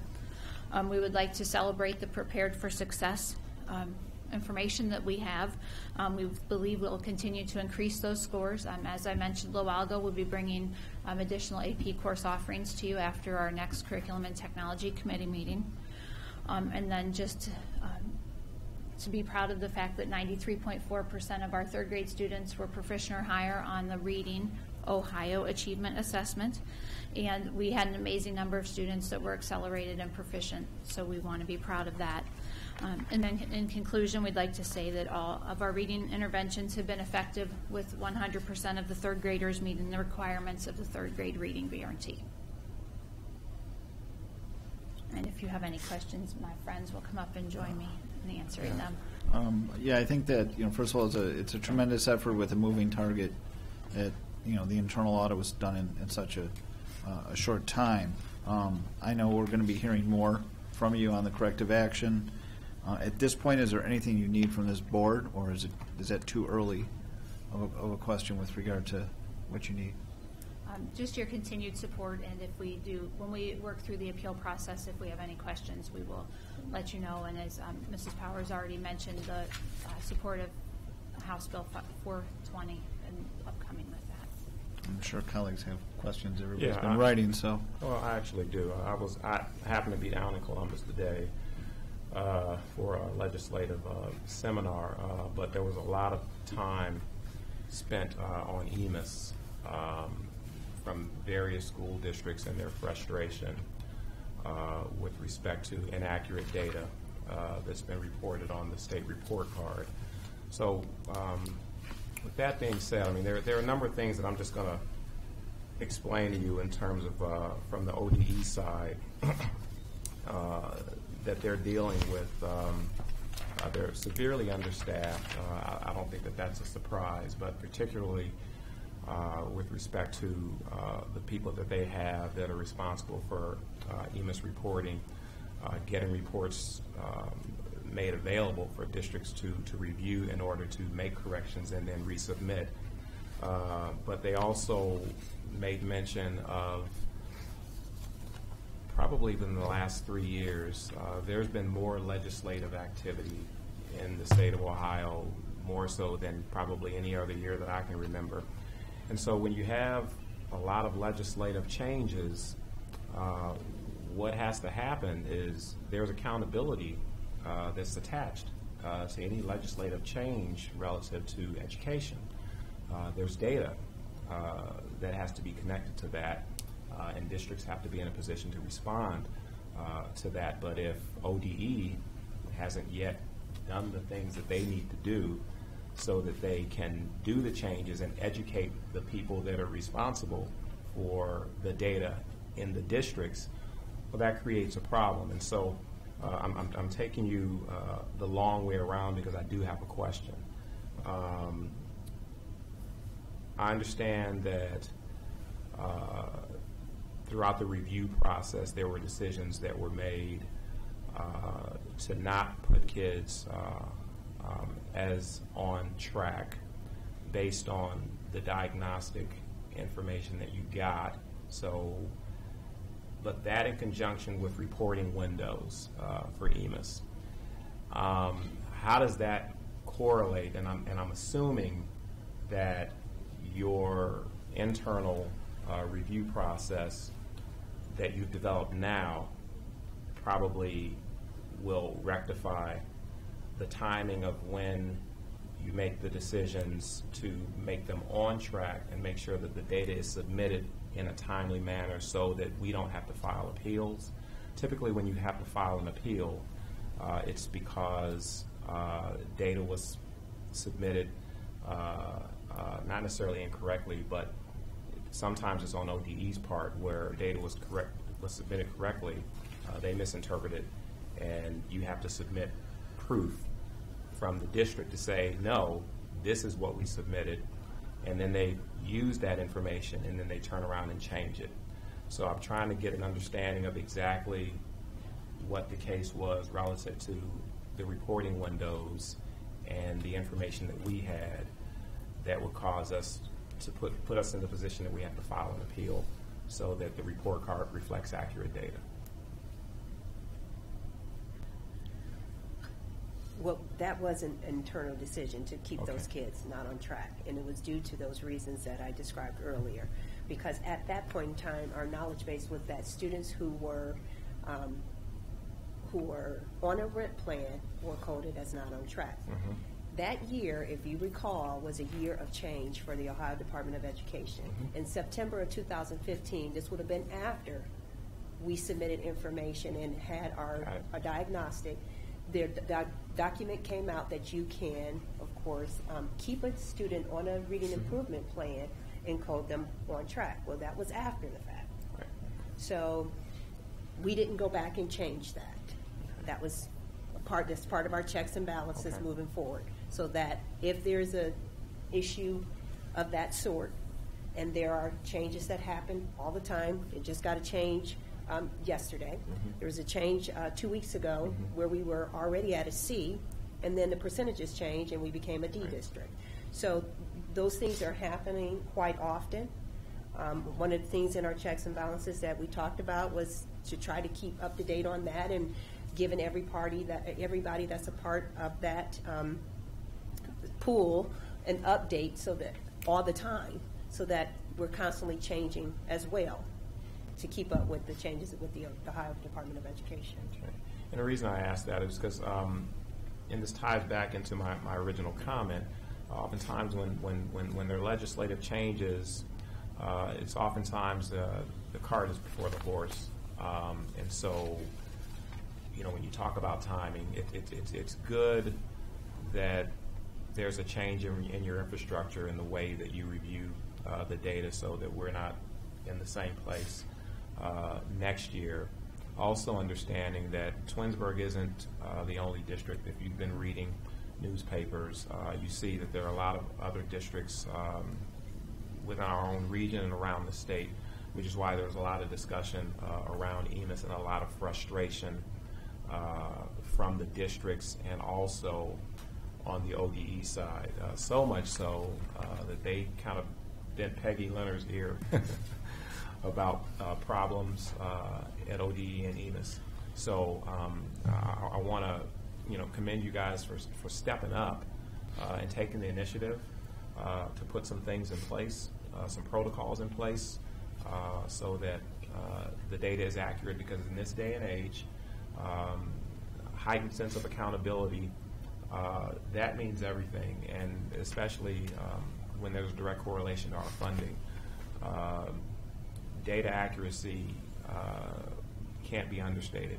We have to do everything possible as a district to make sure that what we submit is clean, is accurate. So to that end, nice job. Other questions? Mr. Felber, if I could just, and board, if I could just remind everyone that the last 2 or 3 years in public education hasn't been an easy time for educators, as we have struggled to stay up to date with multiple changes. As Mrs. Johnson just said, 2 weeks ago the percentages were X, now they're Y.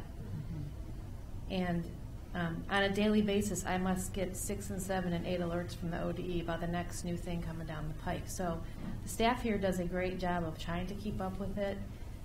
But in addition to keeping up with this, we have classrooms of children and staff members that need professional development and a lot of other things. So I'm not making an excuse, but I'm just trying to remind everyone of the reality of public education in today's classrooms and today's schools. It's not the same as it once was, and they continue to make a lot of changes. One of the things that the Alliance is asking for is to please let us just to settle in for a couple of years. Let us settle in so that we understand the data, that we understand the assessment practice, but we understand the standards, and that we can have some common ground to be able to educate children. And that's what that's the problem. It hasn't been that way. I would like to say 5 or 6 years now we've been in a state of flux in our classrooms, and we would wish things would settle in. And if it were to do that, most commonly we would be able then to do a more on-target job of understanding this data and being able to present it in a more understandable manner. Thank you. Other comments, anybody? Questions? I will say that I can understand it could be really, really frustrating for you, because even just making phone calls to Ohio Department of Education, you can have the same question 3 days later, talk to somebody else who gives you a completely different answer, and then another day later, talk to somebody else who gives you an answer nothing like the first two. So I understand frustration too.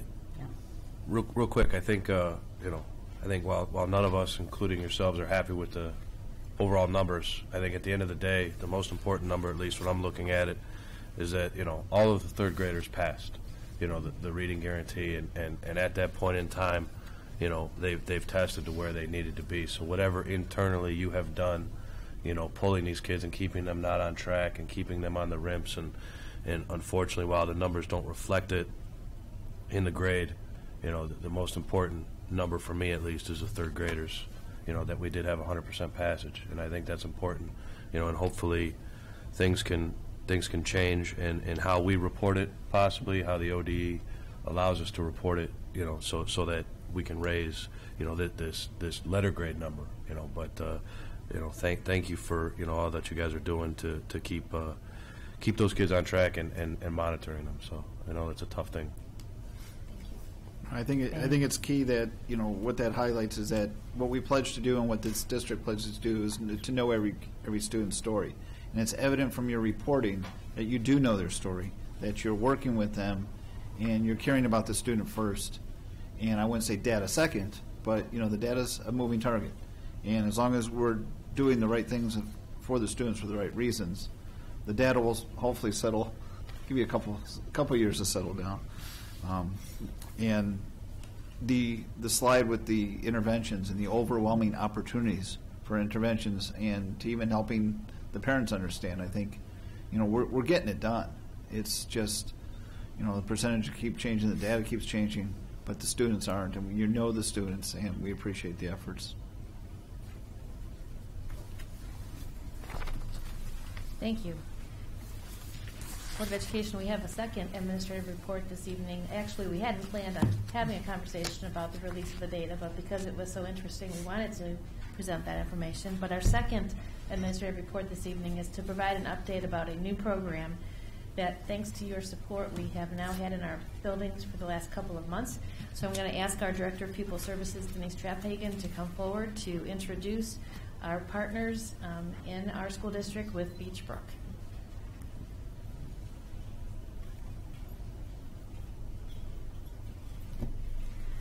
Good evening, Board of Education and Superintendent Powers. It is a privilege to stand before you tonight and introduce the ladies behind me. Just to give you a backdrop for the new board members of where we've been and where we're headed with our PBIS initiative. A couple of years ago, as part of our wellness goal, we decided as a district to implement PBIS district-wide. And through that initiative, we have looked at our students at developing services both academically and behaviorally, and creating environments in the school district where they can come to school in a positive learning environment. One of the things as we looked at these programs that we're offering our services for our students is that we needed to continue to evaluate the programs that we're delivering to our students, and we knew that we had to do a better job of dealing with our students that have mental health issues, and also to help our families in supporting our students with mental health issues. So I want to thank you, Board of Education, for being supportive of our PBIS initiative, and also for approving our partnership with Beechbrook this past November. And tonight, it's a privilege for me to introduce Joan Blackburn, who is the program specialist from Beechbrook, Amanda Nowak, who is our on-site supervisor social worker, and she is at Dodge and RBC schools, and Carrie Twillo Bell, who is one of the social workers at TAP and at Twinsburg High School, and Kim Miller, who is one of our social workers at Bissell and Wilcox Elementary.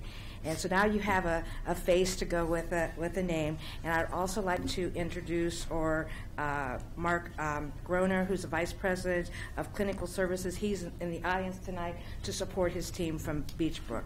So tonight what they're going to do is Joan's going to give you an overview of the program and what they have brought to our district in just such a short period of time. Today we had an awesome meeting with our PBIS leadership team, and Beechbrook was a part of that meeting, and we've got a lot of great initiatives going on to not only help our students academically and behaviorally, but socially and emotionally, and it also extend help to our families. So it is thank you so much for allowing this program in our district, and I'm going to turn it over to Joan, who's going to give you an overview of the program, and then the social workers will kind of give you a summary of what's happening in each of the buildings. Thank you. So thank you for allowing us to come to speak tonight. It's very exciting for us. This is a really exciting partnership, and I think I can speak for our whole team that we've been very appreciative of the support and the thoughtfulness and the care and the planning that went into planning this.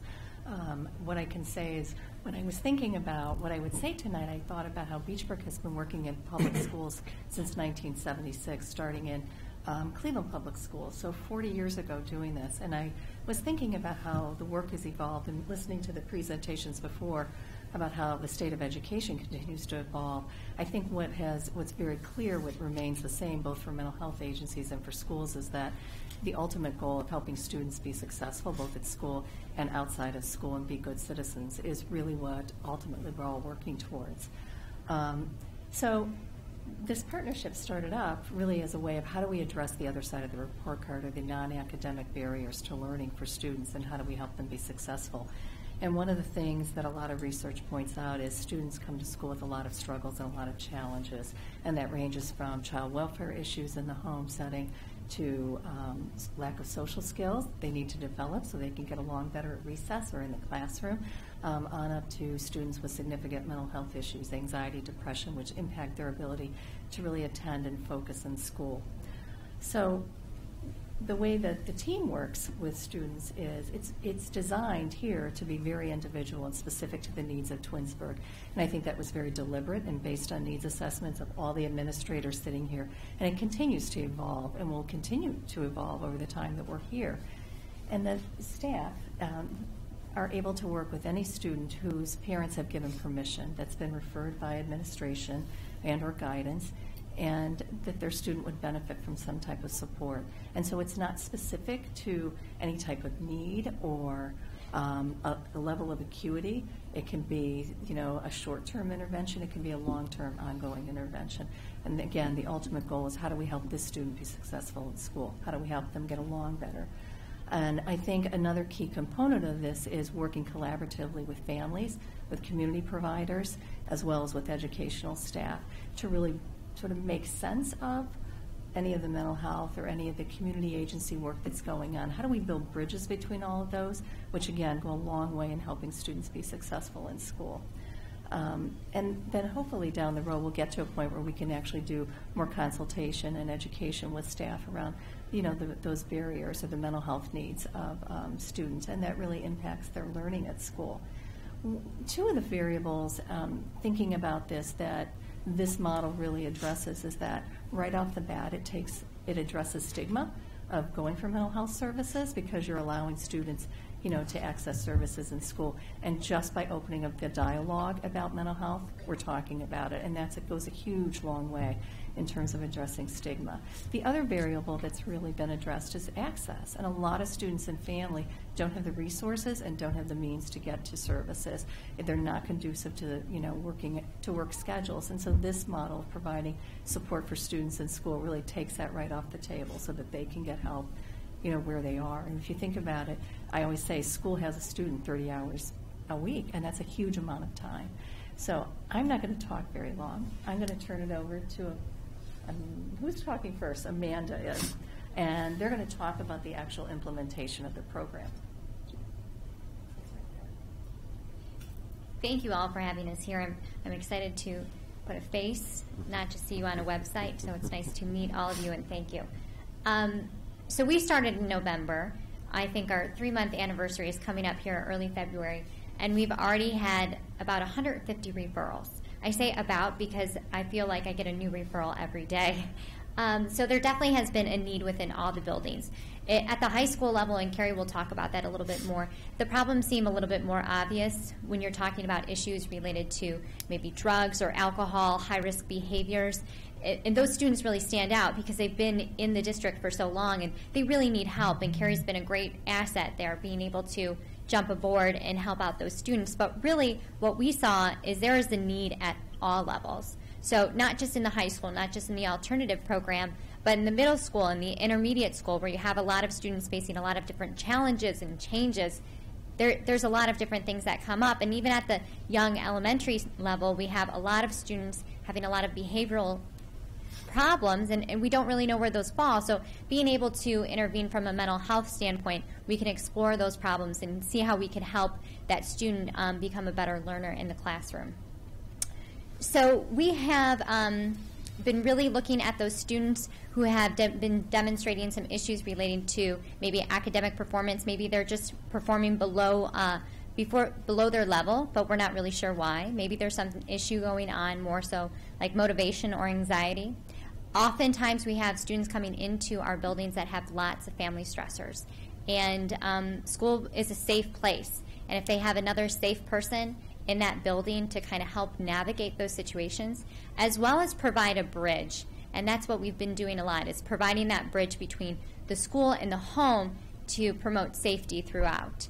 And then the obvious behavioral and emotional issues. So some of the students that are being referred to us, like I said, are a little bit more obvious, coming in with anxiety and depression and disruptive behavior, but you also run the gamut when it comes to family stress and just acute issues that come up in the day-to-day. I'm actually going to let Kim talk about what she's been doing in the elementary schools. Hi, I'm Kim, and I work in Wilcox and Bissell with the elementary students. It is my pleasure to work with the little ones. My background is in early childhood mental health, And so in the schools, kids most frequently have been referred for things like grief and loss, anxiety, and some withdrawn behavior, acting out behavior. And with little ones, that is how they communicate what's going on with them. They can't explain to us, I'm feeling really sad, or I'm really angry because of this. They just act in ways that let us know there's something going on. So what I do is I work individually with them, with the students, to help them learn how to identify what they're feeling, express what they're feeling, and how to cope with it. And then I work with the teachers, the administrators, and the parents to help them understand their children's behavior, the students' behavior, and what are some skills or techniques that they can use to help their students become successful learners. I have a really close relationship with the parents that I'm working with. If I call them, I typically get a phone call right back or within the hour. They're really eager to hear, how can I help them better? Do you have any suggestions? The teachers have been really open and receptive to asking me questions and gaining feedback, as well as the administrators. So I will let Amanda talk about her work in the intermediary and middle school. So I don't know if any of you have children in middle school or the intermediate level, but it's a hard time. It's a really hard time, and I've been really working closely with guidance and with the administration and the teachers and the staff, because really what I've noticed in all the buildings is it takes a village to raise a child, and coming together as a team approach has been really beneficial in my success in the building and being able to intervene and work with these children and these families. So in middle school, we run the gamut of things, but a lot of it, I think, comes down to choices. And when they're developing these skills to make good choices, like good peer groups and on-the-spot choices, a lot of things come up. So helping those students develop better decision-making models, resolve peer conflict, work around issues related to bullying, that's been kind of at the forefront. We've been able to intervene with these students individually, and we've also been able to do small group intervention. It gets challenging working with these students around these busy academic schedules, but I have to say that it has been really awesome the way that everybody has approached us and has been willing to work with us to let us do our work too, because we all have this work to do and we all have the common goal of having these students be successful. Not only have we done individual intervention and group intervention, but there's been a lot of case coordination. So there's been a lot of education to the people within the building about what's going on with these students. Because the more that everyone understands the students and the students' needs, the more that we can help these students to be successful. There's also been linkage and referral with the parents in the district. So oftentimes you might have a student that's really struggling, and the parents need to be involved. And that's kind of my background. I come from a background of really working closely with families and doing a lot of family systems work. So I think, having the parents involved, calling the parents, giving them updates has been really, really great in seeing their engagement in their student and their devotion to helping that student become a better learner. So it's been positively received by the middle school. Thank you. Thank you. As well as the intermediate school, I got representation in all corners, so it's been great so far. And I'm going to let Carrie go ahead and talk about the high school and the alternative program. Thanks, Amanda. Thank you all for having us here today to speak with you and get more faces and names. Thank you, Ms. Powers. We're really excited to be a part of your district. A lot of us are, not living within the area, so we've been very well welcomed by all of your staff, and I appreciate that a lot because I've worked at Beachbrook for a number of years, and I have sort of like this home at our Beachbrook main office, so I've been feeling very at home here with your staff, who've been sending a lot of students my way, and I appreciate that because I can tell that your staff care very deeply for these students. They want help. They're looking for another person to be a part of their team to support these students. And the students I'm working with at the high school level, they're ready to be young adults here. So we're really like that last heave-ho before they go out into the world and into your community, work, live, raise families of their own. So it's like our last, heave-ho at helping support these students in achieving their goals. And I got to tell you, the students that I've met so far have a lot of great goals. They're very talented, very eager for extra people to help support them in what they're working towards. I've had a lot of the same issues referred to me too that Amanda and Kim spoke about. Probably a little bit more prevalent with the substance abuse, the depression, anxiety, family conflict. But these students are very willing to work with me and work with the staff to come to ways that they can resolve these things. Maybe it's just simple as learning a skill that helps them calm down when they're anxious and they need to go back to class because they're nervous about taking a test.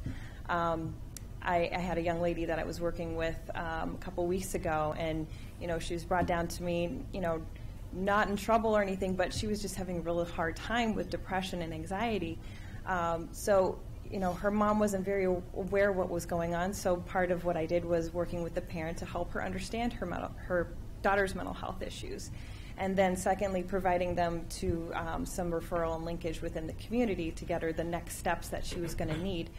And then working with the staff to come up with a plan. Okay, how are we going to help this girl be successful at school? What are we going to do? Some added supports in place. And then, a couple weeks later, she's still working very hard on all these things, but her mom called me and she said, I'm so glad that she has you to talk to her. And the student herself said, thank you for listening to me. It's not always easy for teens to trust adults, and we need to be that sort of added support and letting them know that we're here to help, we're here to support you, and get you ready to get out there and achieve your goals in the community. I'm very excited to work with your TAP students too. There's some very bright kids there, and they're eager to get involved. I'm hoping I can help them work on some added programming to help them, especially because they've had some added challenges in their life. So they're very excited. They came up with some really cool ideas, just for within the house itself and maybe in the community doing some service projects. Also, I'll just flip to the next slide to talk about some of our future program goals. Something that all three of us have been involved with, but I've been working with the high schoolers especially, is the high school personnel and a team of the Twinsburg High students have been a part of the Say Something awareness campaign. That's part of the Sandy Hook organization, and we teamed up with the Chardon School District and a couple other districts. So the whole awareness campaign isn't to raise money, but just to pull the students to buy into letting an adult know when somebody's in trouble.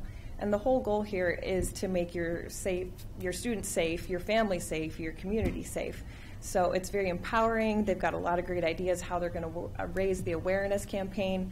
So I'm excited to be a part of that too. I'll let Amanda finish up on some of our other goals that we got for the future. Getting a few extra steps in at the end of the night. Another part that Denise had brought up was the PBIS program, and that's something that really just kind of warms my heart, because I think being able to approach these students and reward them for when they're doing great things and when they're choosing to do the right thing is really awesome. So we've been working, at least starting at the middle school level, to do some alternative approaches to discipline. We started a group intervention where some of the students who had made some not so great choices in the first semester, resulting in some type of discipline, had the opportunity to reduce their discipline by participating in this choices group. So what's really interesting is what I thought might be a little bit of a hairy situation. They've actually come together to support one another.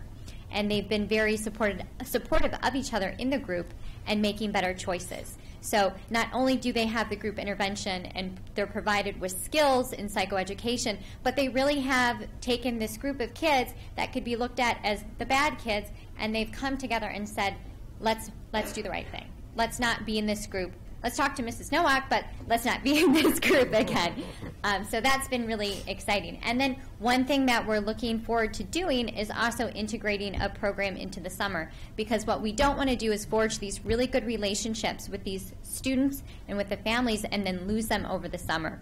So we hope to work closely with Mrs. Traphagen and the schools in order to create a summer program so that way we can keep these students tightly wrapped in the community. They can have those positive supports, and we can be there and be that trusted adult in a time when things can get a little chaotic. So we have a lot of goals for the future, but mostly we are really just happy to be here, and we're thankful that you brought us on. So thank you.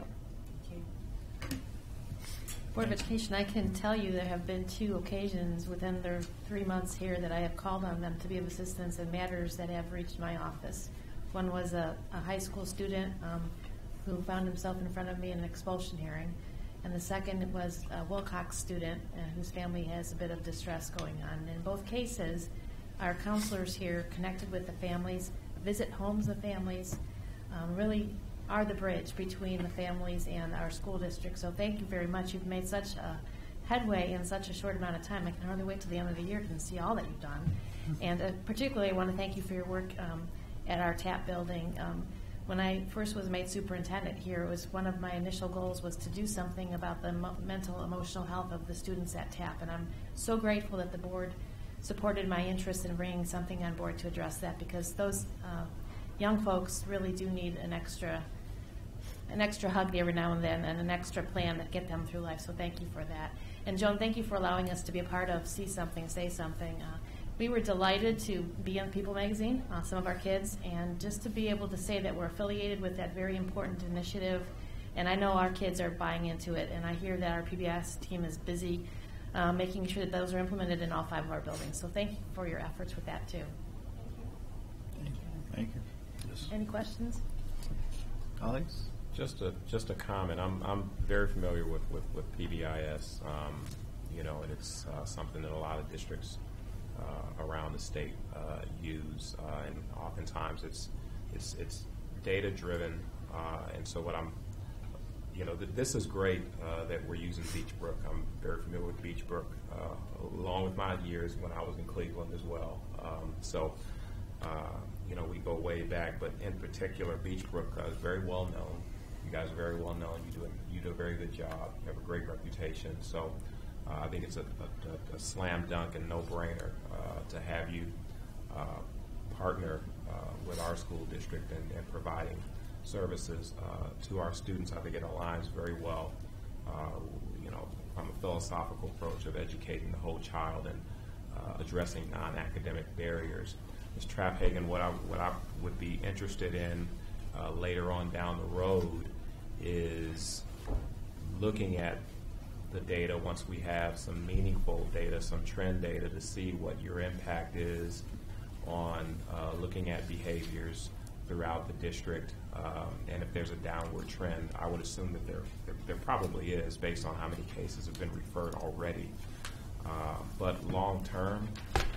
And Mr. Kurz, that is in our plan, because right now we've only had them a couple months, and every week they have provided myself and Superintendent Powers the number of kids they're working with and some of that, the reasons that they're working with them, and just kind of follow up as far as the resources that they're using within the district and outside. So we will continue to do that and track that, and we will present that at a later date for you. Yeah, I think would be a nice, pleasant surprise, but nonetheless, it's no doubt. I know that you guys are having an impact, and continued success while you're working with our school district. Thank you. Anything else, Administrator? Not tonight. I think we've said enough. We're about to go back to full strength here.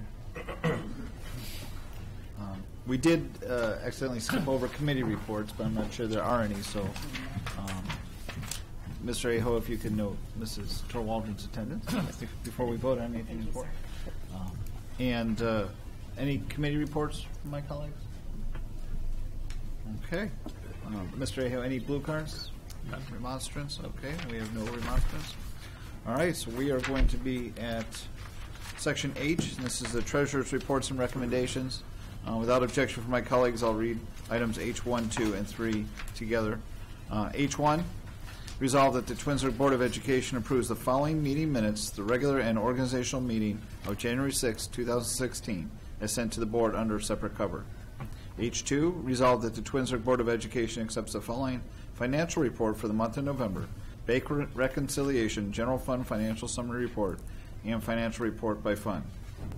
H3, resolved that the Twinsburg Board of Education accepts the check register for the month of November 2015. The total payroll, including payroll, is $6,696,416.34. Is there a motion for these three items? So moved. Moved by Ms. Davis. Is there a second? Second. Second by Mr. Slura.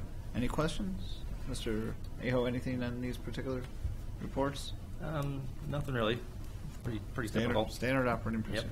Any questions further? All right, roll call, please. Mrs. Davis? Yes. Mr. Solera? Yes. Mrs. Turl Waldron? Yes. Mr. Curtis? Yes. Mr. Felber? Yes. And that item passes 5-0. We are on section I, and without objection again from my colleagues, I'll read items I, 1, 2, and 3 together. Employment certificated. Resolved that the Twinsburg Board of Education accepts the certificated licensed personnel and/or contract recommendations detailed in the attached exhibit I-1 as per the dates, terms, and other applicable conditions specified pending satisfactory ORC background checks. I-2, resolved that the Twinsburg Board of Education accepts the classified personnel and/or contract recommendations detailed in the attached exhibit as per the dates, terms, and other applicable conditions specified pending satisfactory ORC background checks, and that's exhibit I-2.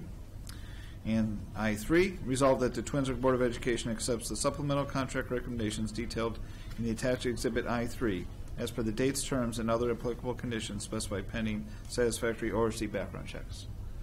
Is there a motion for those three as read? So moved. Moved by Mr. Curtis. Is there a second? Second. Second by Mrs. Davis. I would note for my colleague, Ms. Torwaldron, we did make an addenda adjustment to I-2, and the substitutions portion was deleted. Okay. So for your notation before you make your vote. Any questions on these? Roll call, please. Mr. Curtis? Yes. Mrs. Davis? Yes. Mr. Solera? Yes. Mrs. Turl Waldron? Yes. Mr. Felber? Yes. And those items pass 5-0. On to action items, new business, section J. Without objection from my colleagues, I will read all 8 together. J1, resolved that the Twinsburg Board of Education accepts a donation from the Twinsburg Band Boosters of a new tenor saxophone, euphonium, and French horn for the Twinsburg High School, valued at $9,500 per the attached exhibit J1. J2, resolved that the Twinsburg Board of Education accepts a donation from the Twinsburg Band Boosters of a tuba for R.B. Chamberlain Middle School, valued at $3,900, and that's exhibit J2. J3, resolved that the Twinsburg Board of Education confirms the reappointment of Mrs. Mary Johnson to the position of trustee for the Twinsburg Public Library for a term January 1st, 2016, and ending on December 31st, 2022, per the attached exhibit. J4, resolved that the Twinsburg Board of Education approves the below item to be deleted from inventory, as that's written. J5, resolved that the Twinsburg Board of Education approves a proposal of an overnight extended student trip for Great Expectations Show Choir to travel to the Northrop Show Choir Invitational in Fort Wayne, Indiana, February 6th and 7th of 2016. This trip will be paid for in full by the students with the support of the Twinsburg Vocal Music Boosters, and this was sent to the board under separate cover. J6, resolved that the Twinsburg Board of Education approves a proposal for an overnight extended trip for the Great Expectations Show Choir to travel to the DeKalb Show Choir Invitational in Waterloo, Indiana, February 13th and 14th, 2016. This trip will be paid in full by the students with the support of the Twinsburg Vocal Music Boosters. J7, resolve that the Twinsburg Board of Education approves the following substitute classification and hourly pay, and this is maintenance plow truck driver, and an hourly pay rate of $17.21. And finally, J8, resolved that the Twinsburg Board of Education approves the following police officers and rates based on start time for the security at events for the 2015-2016 school year, and permits the superintendent to employ additional personnel as needed, as stated per the rates in the charts. Is there a motion for these items, 8 items as read? So moved. Moved by Mr. Slur. Is there a second? Second. Second by Ms. Davis. Maybe a point of notation. Marty, you're always better at explaining this better than us, but the Twinsburg Board of Education is the fiscal responsibility for the library. Hence, when they add trustees, that comes through our board as a procedural issue. Yeah, they're technically like a school district library. Right. We do have some oversight, but not much. Not much. Any questions on any other items? Anything else? Good luck to Great Expectations. They always do us proud. And just a pretty impressive donation from the Danbury space. I'm sure the music program very much appreciates it. Absolutely. Thank you. Any other comments? Roll call, please. Mr. Solera? Yes. Mrs. Davis? Yes. Mrs. Turl Waldron? Yes. Mr. Curtis? Yes. Mr. Felber? Yes. And that item passes 5-0, which brings us to K, miscellaneous. Anything from my colleagues? Yeah, I have one piece of information. I'm scrambling to look at my notes now. So as I mentioned earlier, I was down in Columbus for a legislative seminar, and second half of the day, we had an opportunity to go to the Capitol and visit legislators. So in the midst of doing that, I'm in the office of Representative Sandra Williams, and out walks her legislative aide, who is a Twinsburg graduate. He graduated in 2012. His name is Dimitri McDaniel. So, he was up on all of the things that are going on, in both chambers. I actually did a little photo op with him and told him that I would make sure that I report out. So if any of you had him, I see teachers and administrators in the room. I'm assuming he was a good student because he's doing very well. But I told him that I would make note in tonight's board meeting. I was very happy to see that he's doing great things. So. Thank you. Anything else further, Mrs. Powers? Not tonight, thank you. All right. The board does have need for executive session, so I will make the motion that the Board of Education enters into executive session at 9:14 to discuss employment, discipline, and compensation of public employees and students as per the Board of Education Policy 0166A. Is there a second? Second. Second by Mrs. Turl Waldron. Any discussion? Roll call, please. Mr. Felber? Yes. Mrs. Turl Waldron? Yes. Mr. Solera? Yes. Mrs. Davis? Yes.